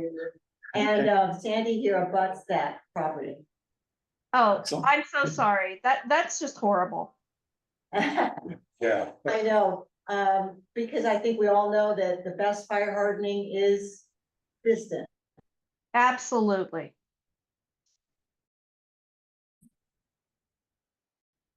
Okay. Julia, you have your hand raised? Yeah, I was just wondering if there's any expectation for how long the moratorium will last. If it goes into effect. I would imagine the city would set those in council meeting like they did for the ADU bonus program, reforms that are currently being looked at for lot sizes. I think they asked city staff to get back to them either in 60 or 90 days with recommendations. And then they would then probably meet and make other decisions. So it's probably a year cycle. Mm-hmm. A year That's my cycle. best guess. A year cycle for the moratorium. Yeah. No, to get an understanding of it and get it active. Then the Okay. actual work to remediate and come up with comprehensive fire plans, probably another year. I don't even know, they might want to put it into their land use dates, or, you know, there's so many different ways. Right now, the push is just to get it recognized as an issue and get it onto the council agenda. There's an ad hoc meeting, I'm trying to come up with the committee meeting, and the agenda speaks, there's just like a 2-line item, something like that, it has to do with the ADUs. Hold on, call to order. Discussion item, review the city's proposed revision to the bonus ADU program and propose possible alternatives. It's considered a 2-hour meeting, one can just imagine. From 6 to 8 p.m. you can zoom in. And this would be this, what effectively is the community planning group at the city level. Yes, and that to the recent request by the city to the planning department to come back with recommendations on reforms to the ADU program in terms of the having too many units on a single parcel because of the parcel size. So nothing to do with the very high fire hazard. So I think I think the question on the table, if I recall, is that they excluded RS-17 with the idea that RS-17 are small lots, but we live in RS-17, and as we've seen, we do have some large lots, usually along a canyon rim. And so that's part of that discussion is the city looking at this too narrowly? Yeah, the 3378 North Mountain View development, which was recently funded, was, they're gonna put the 9 ADUs behind the single family home. And it would be, it's a fairly large lot, but not that large. It's zone RF -7. And the density is works out to 54 units per acre.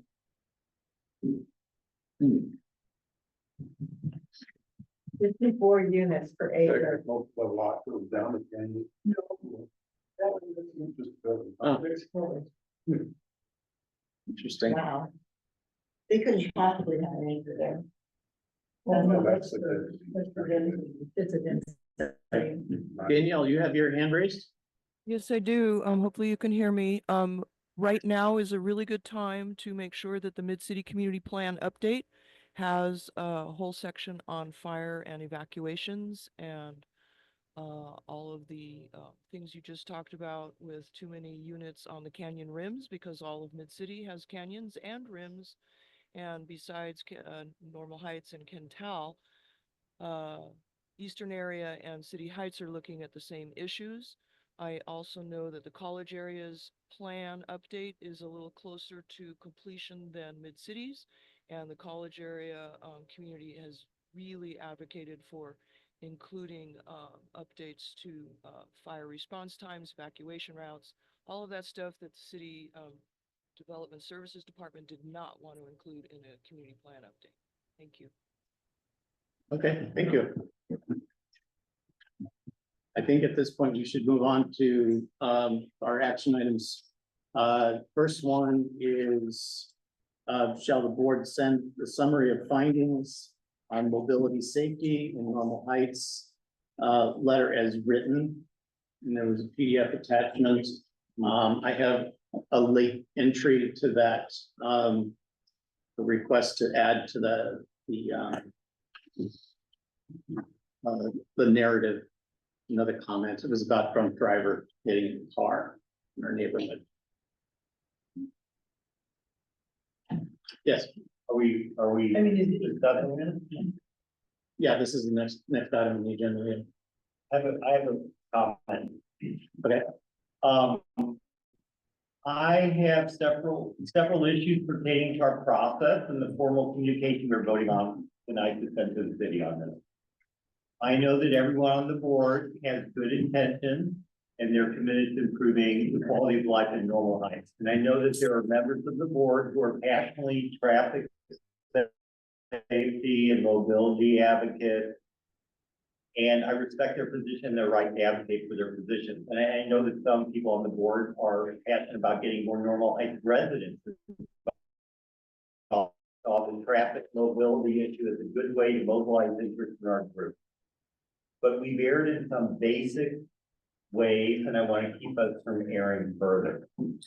I've already pointed out previously that regarding the prohibition on the type of email chain that occurred on the subject of February meeting, it was going on while you opined that we shouldn't be doing that. So we still have to respect our planning group process and independence and the Brown Act we're obligated to follow, which is difficult to understand sometimes. We're elected to promote the interests of the community in a fair and open manner in a public-only setting. We invited Normal Heights residents to share experience of traffic safety and mobility. We also invited reps from Bike San Diego to present on bike infrastructure and safety. I first heard of the idea of combining a presentation by Bike SD with soliciting Normal Heights residents' experience on the same basic topic at the executive committee meeting called in January, where we were instructed to we're off the record. I thought it was a terrible idea at that time. I tried to express my concern about having the two joining at the same presentation. But it was clear that the idea had already been discussed prior, was baked in, and my concerns were dismissed. At the beginning of the February meeting, which is what we're talking about, sending a letter on behalf of the testimony.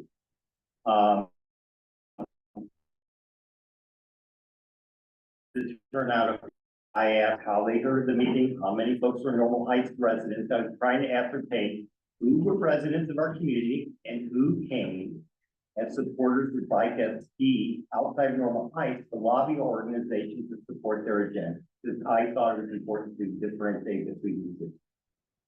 and not counting our semi-regular attendees in the meeting, I counted approximately 50 people, about half of them raised their hand. I walked outside to smoke cigarettes, there were like 23 bikes parked out. So I know there are a lot of bike advocates there, which is fine. But when I asked this to the audience, someone accused me of being unwelcoming. And then that label was applied to me in subsequent email where I, personal comments about my character, starting with unwelcoming, uncynical, whatever. We are allowed under the Brown Act to publicize our agenda to the more. I believe that the leaflet we created for the February meeting, which was good intentions to try and draw people to the meeting, but using text like, is it safe to bike in normal heights, or together we can make a difference, was obviously intended to draw folks with a particular perspective to the agenda item. We're not allowed to do so. We're not supposed to be interacting with the public outside of the meeting on agenda topics under our purview. The Brown Act training given by the city specifically mentions not interacting on social media.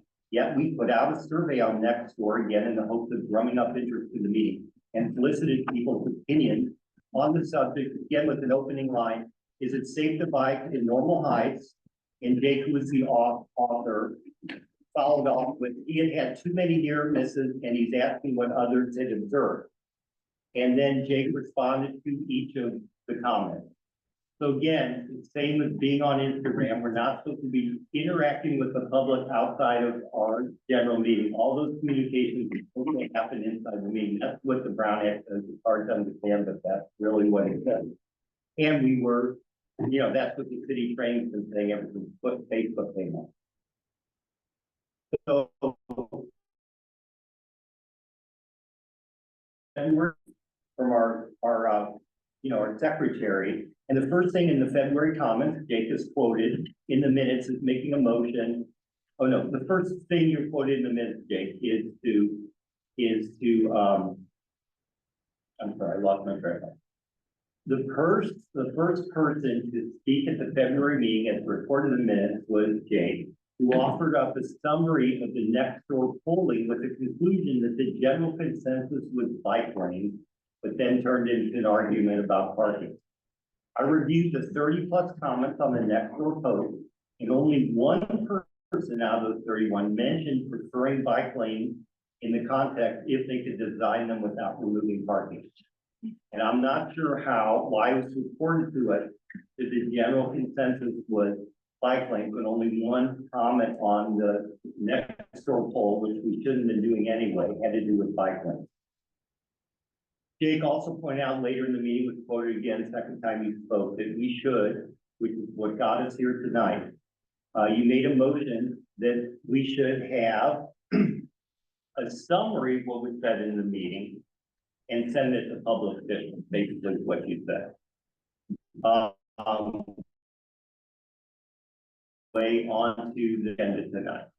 At our March meeting last month, we were asked to vote on this summary, but we were not provided a copy of what we were to vote on prior to the meeting, which is also not in keeping with the Brown Act or our ordained operating procedure.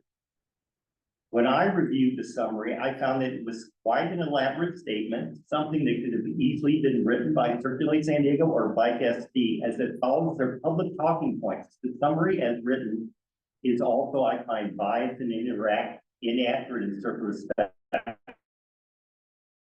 At the beginning of the summary, it states residents and visitors from Normal Heights were invited to the NHCPT meeting. It should state that residents and supporters of Bike SD who were on the same agenda were invited to our meeting, and these are their concerns. Bike SD presented at the meeting, inviting their supporters to the meeting. Why are we referring to Bike SD supporters as visitors?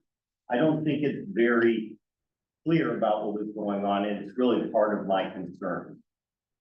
One of the findings in the summary is that there was strong support for bike lanes expressed at the meeting. However, in the February minute, I only find 3 people quoted out of 39 that mentioned bike lanes. One is our neighbor, Paul Jameson in Kensington. Another was Jake, who who referenced the next door survey. So how is 3 out of 39 people mentioning it constitute strong support, which came into the summary of our findings?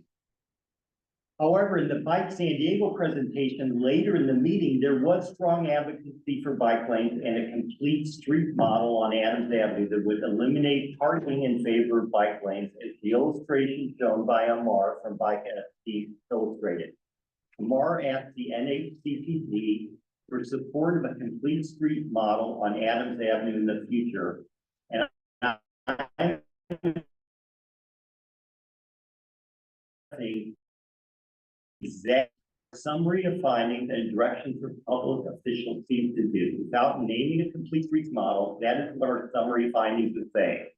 I also found that the conduct at the meeting where bike advocates clapped and applauded each comment to be totally out of order and intimidating to anyone with a different point of view in attendance. This was by far the most unwelcoming part of the evening that I experienced. There are many reasons why that type of conduct isn't allowed under our operating rules. One is the impact on the decision makers and their deliberations. I didn't hear one objection from our chair or our parliamentarian regarding. It was disrespectful of our process and more like a rally than a public hearing.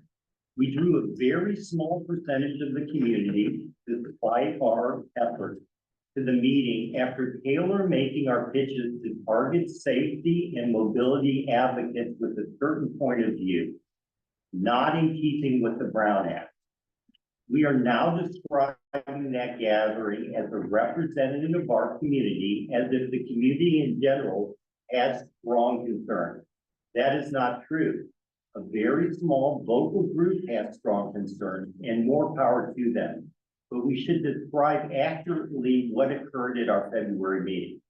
As Alan said in one of his emails, bike lanes wasn't on the agenda. It's a hot topic. We should wait on voting on something like that until it comes up as a proposal. But that is what our summary of findings suggests. It says bike lanes and eliminate. If we want to talk about bike lanes on Adams Avenue and the elimination of parking, then we should have a CT or an agenda item. Putting that on the agenda, and let's see who's going to come to the meeting to talk about bike lanes. So I think it's problematic to summarize 39 people's opinion, but it was taken up, it was suggested by Jake, and I'm assuming written up by the secretary. But I don't know. Sorry. It was ChatGPT. ChatGPT, okay, great. So I didn't write anything, I literally. So I'm just trying to preserve the sanctity of our group. I think there were a lot of valid points expressed. I would agree with 99% of what I heard about safety, lowering the speed limit, more or flashing crossings that. But somehow bike lanes got injected into the argument because we invited a group that's their agenda, to put bike lanes on.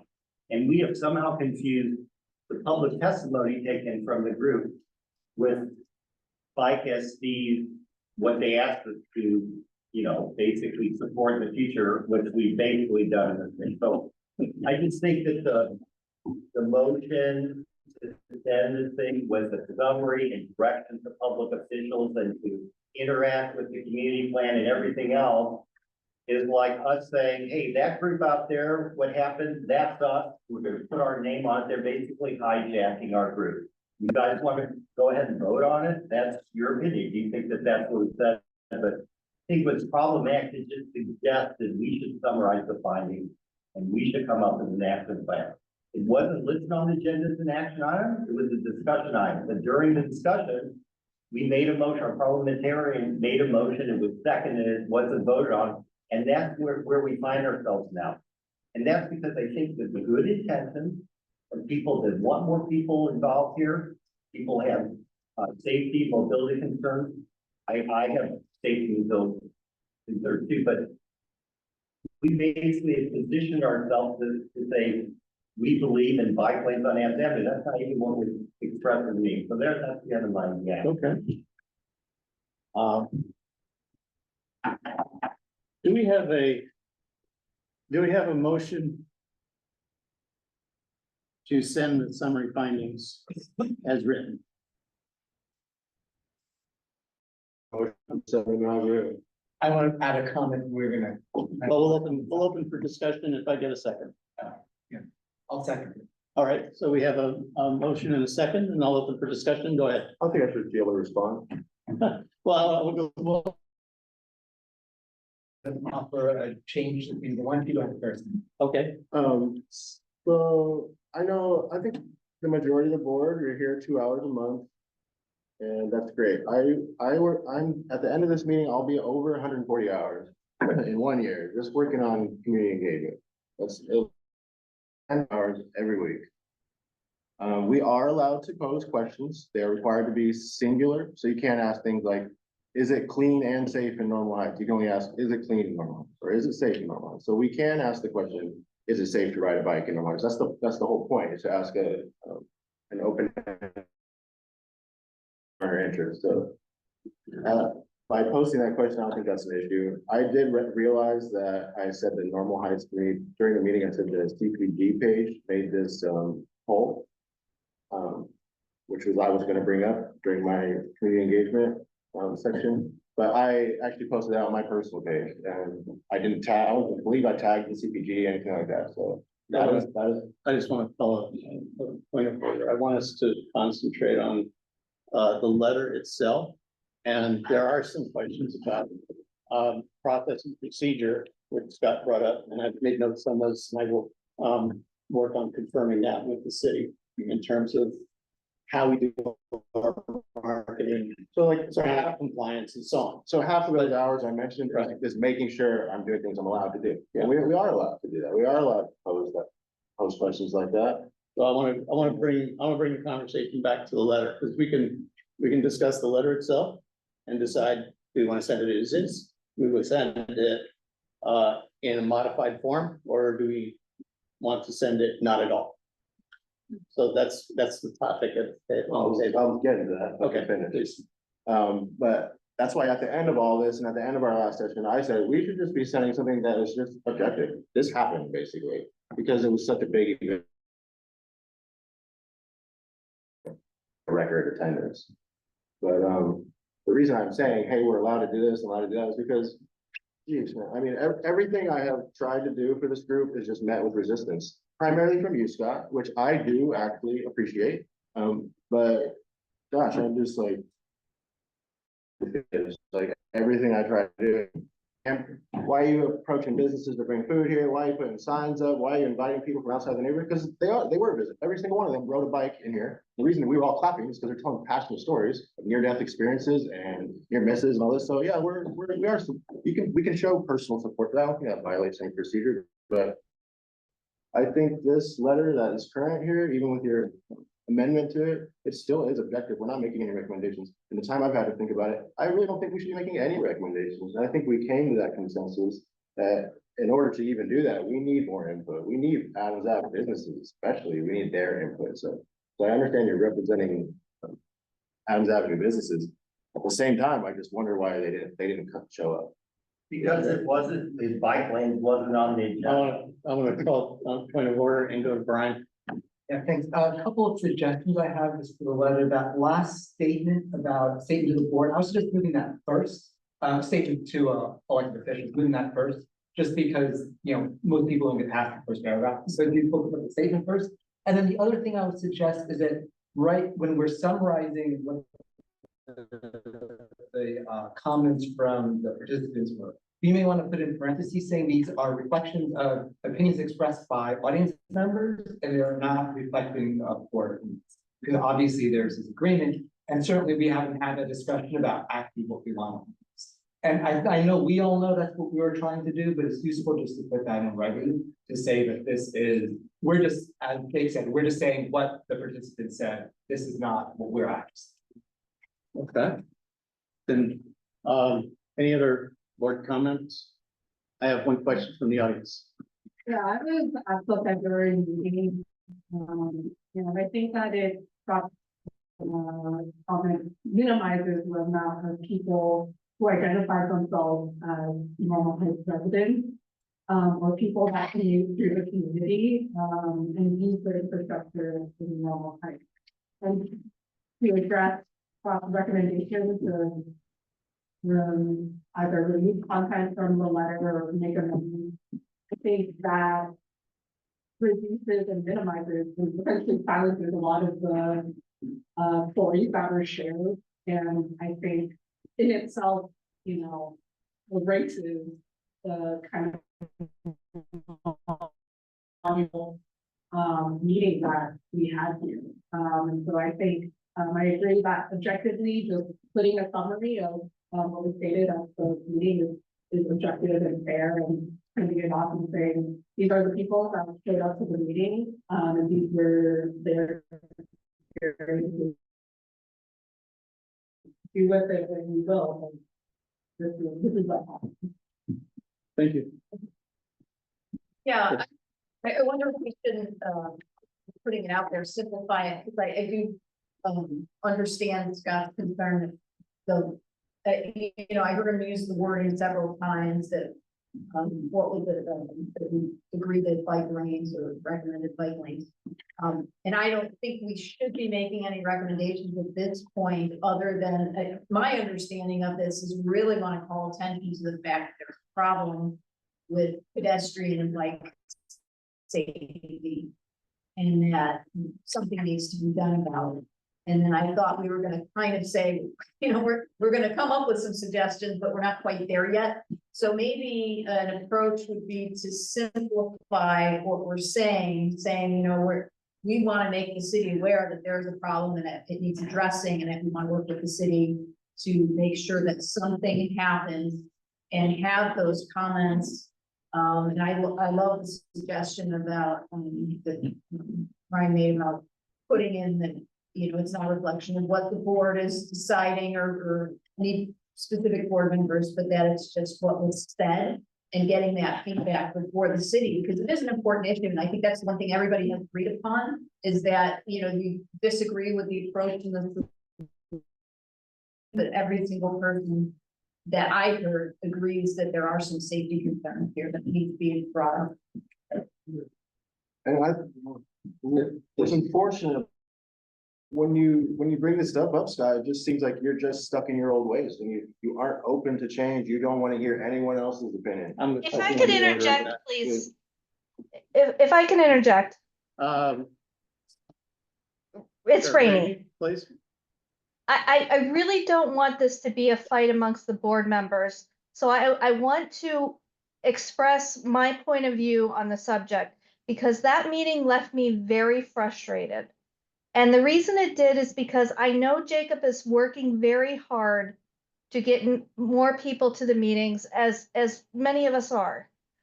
But I also felt, as a Normal Heights resident, I wasn't heard at that meeting.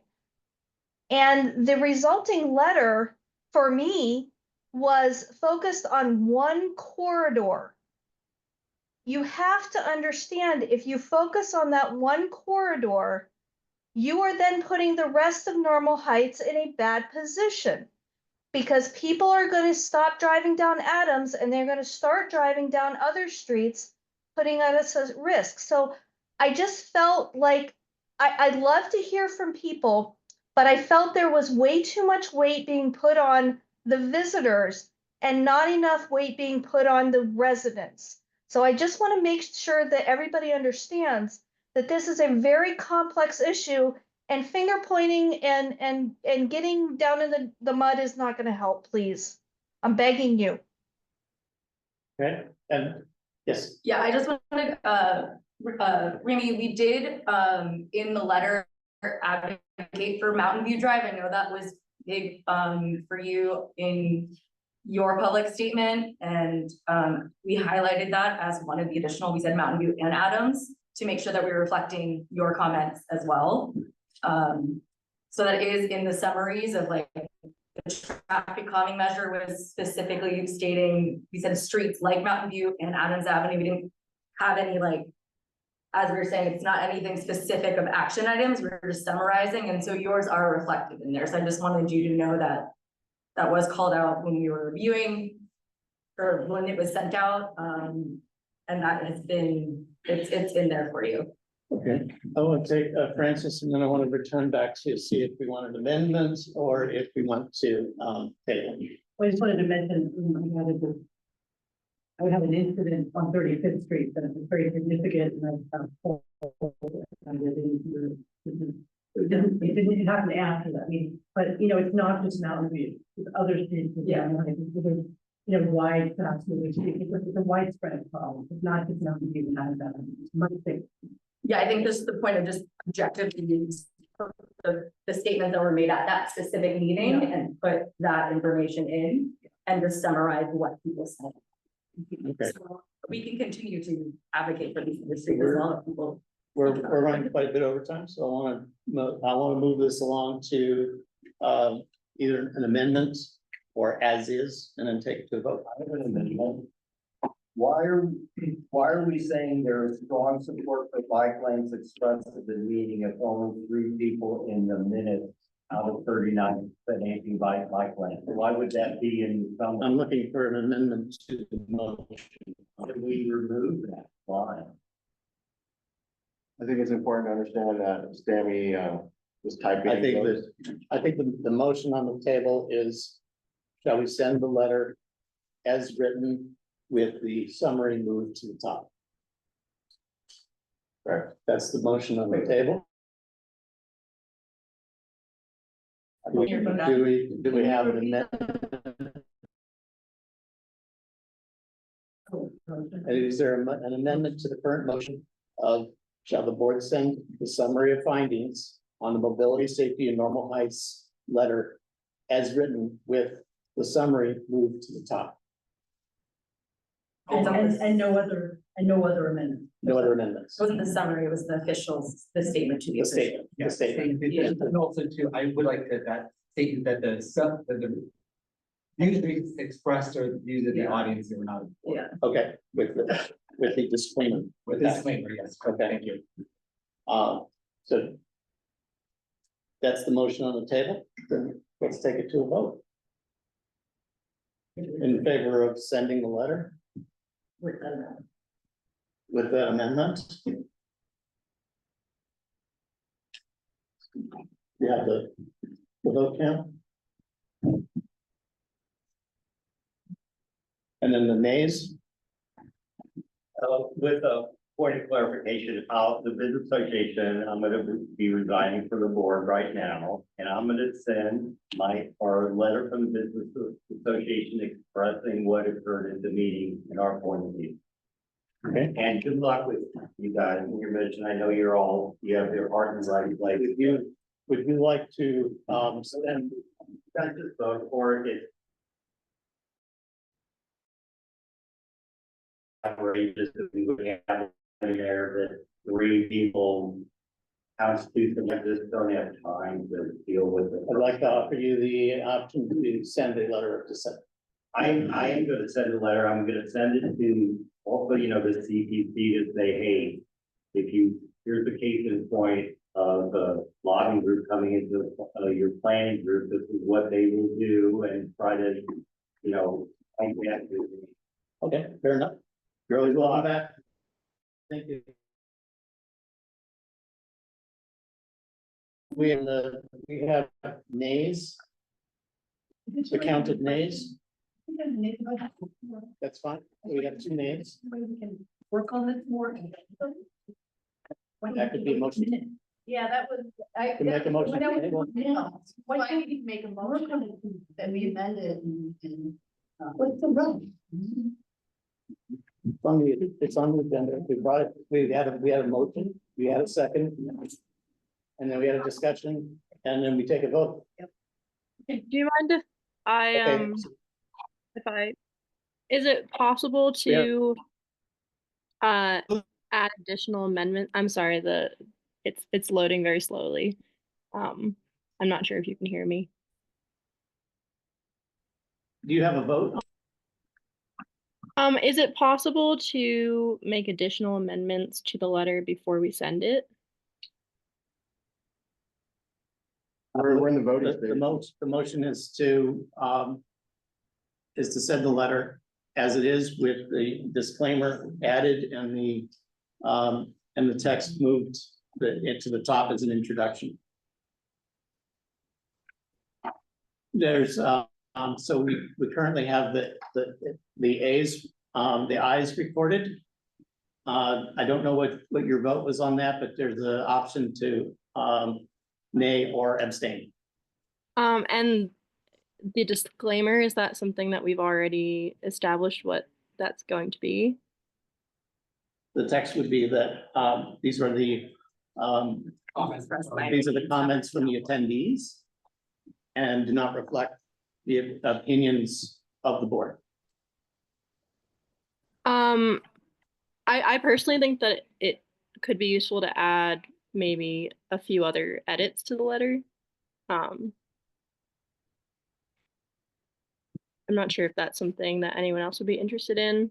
It seems that Scott believes that his opinion that he shared in the meeting on behalf of the business association maybe wasn't adequately reflected in the letter beyond just a disclaimer about the opinions that are shared in the letter and not those of the board members. So maybe making an edit in response to that could be useful in the letter, while maintaining all the comments that are there from people that showed up to share their points of views. Okay. Do you have a vote? Yeah, I think personally, an additional edit or amendment could be useful. So for that reason, I would just vote to hold off sending it for now. So do you want to abstain? Yeah. Yes. Or nay? You could go nay as well. I mean, I guess nay, because I think another amendment would be useful. okay, that's three then, 3 nays.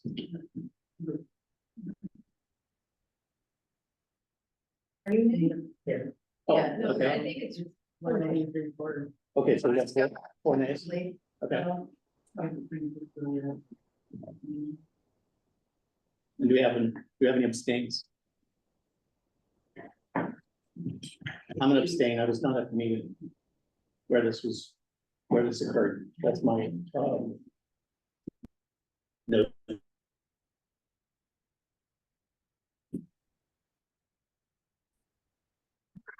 Next item. I don't know what happens, what number is approved and number is not.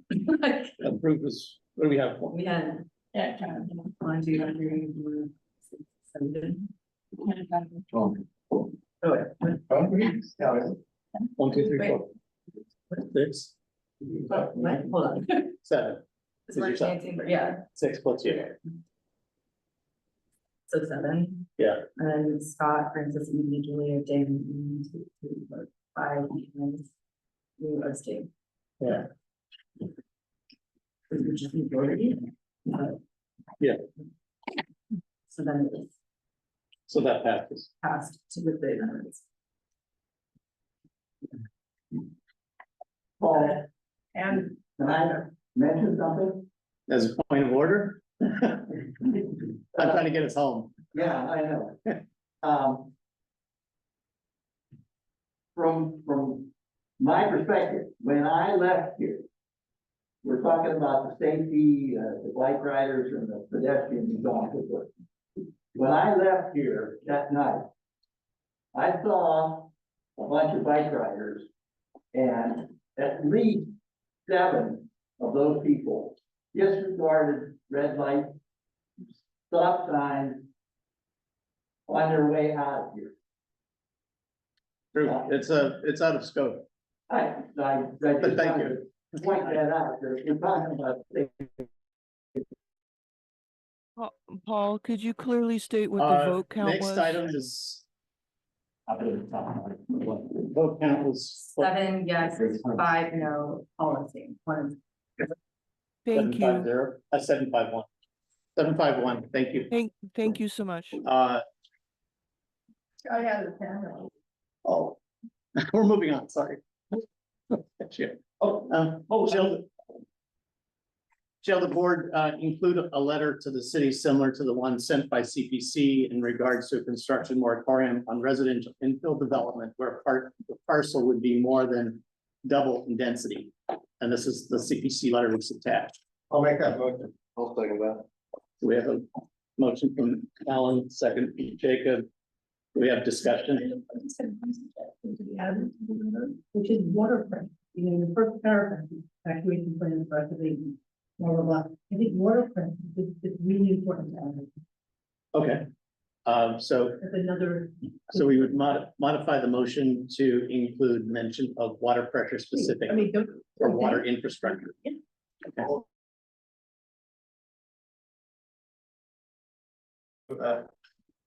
Okay. Okay.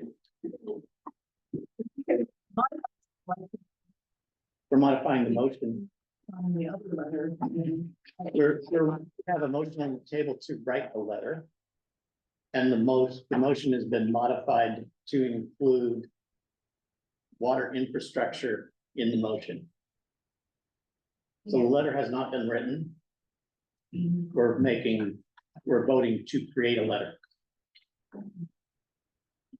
Is that okay?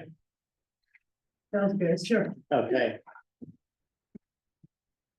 Any other discussion on it? And we'll take it to a vote. Okay.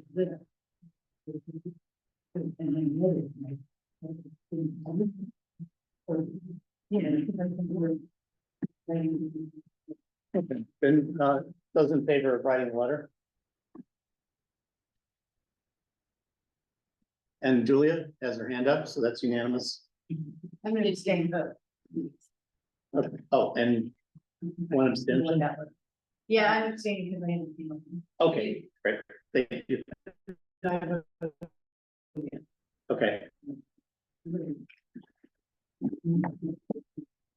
Thank you. Next item is, and this will be our last item because we're running out of time here. The CPC has requested letters regarding trash fees from the CPG. So they need our feedback on what our stance is on the trash fees. Do we have a stance? Do we want to send a letter? Yes. Yeah, I support sending a letter just in the draft. My only issue is that last sentence focused on privatization or contracting out as being a problem. Yeah. And it's not. I mean, the problem is the city's adding all these other services and we're basically getting gold-plated trash pickup. So I would just want to change that last sentence to say that, you know, we urge the city to reduce the cost by doing cost efficiency, without actually mentioning contracting out specifically. Okay. Other than that, So the motion is to send a letter regarding trash fees based on the letter that was distributed via email and omit the portion at the end regarding privatization. I was gonna bring it up to the. Okay. And I'll motion to send that letter. yeah, so we have a motion and a second. And we'll take it to a vote. Yeah. So. Go ahead. So this, even this right here, this should be a discussion between all of us, not a private conversation at the end of the table. Yeah. But you have to read the letter. Yeah. This is kind of a fast response. It came up this last week, and they want the response by their next meeting, which kind of puts us in a bind to deliver something.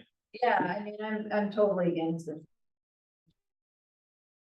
They're a horrible idea and it could be rammed down our throat. And the city should have spent $500,000 hiring a PR firm. They really. I think we're gonna really do a lot of person. Okay.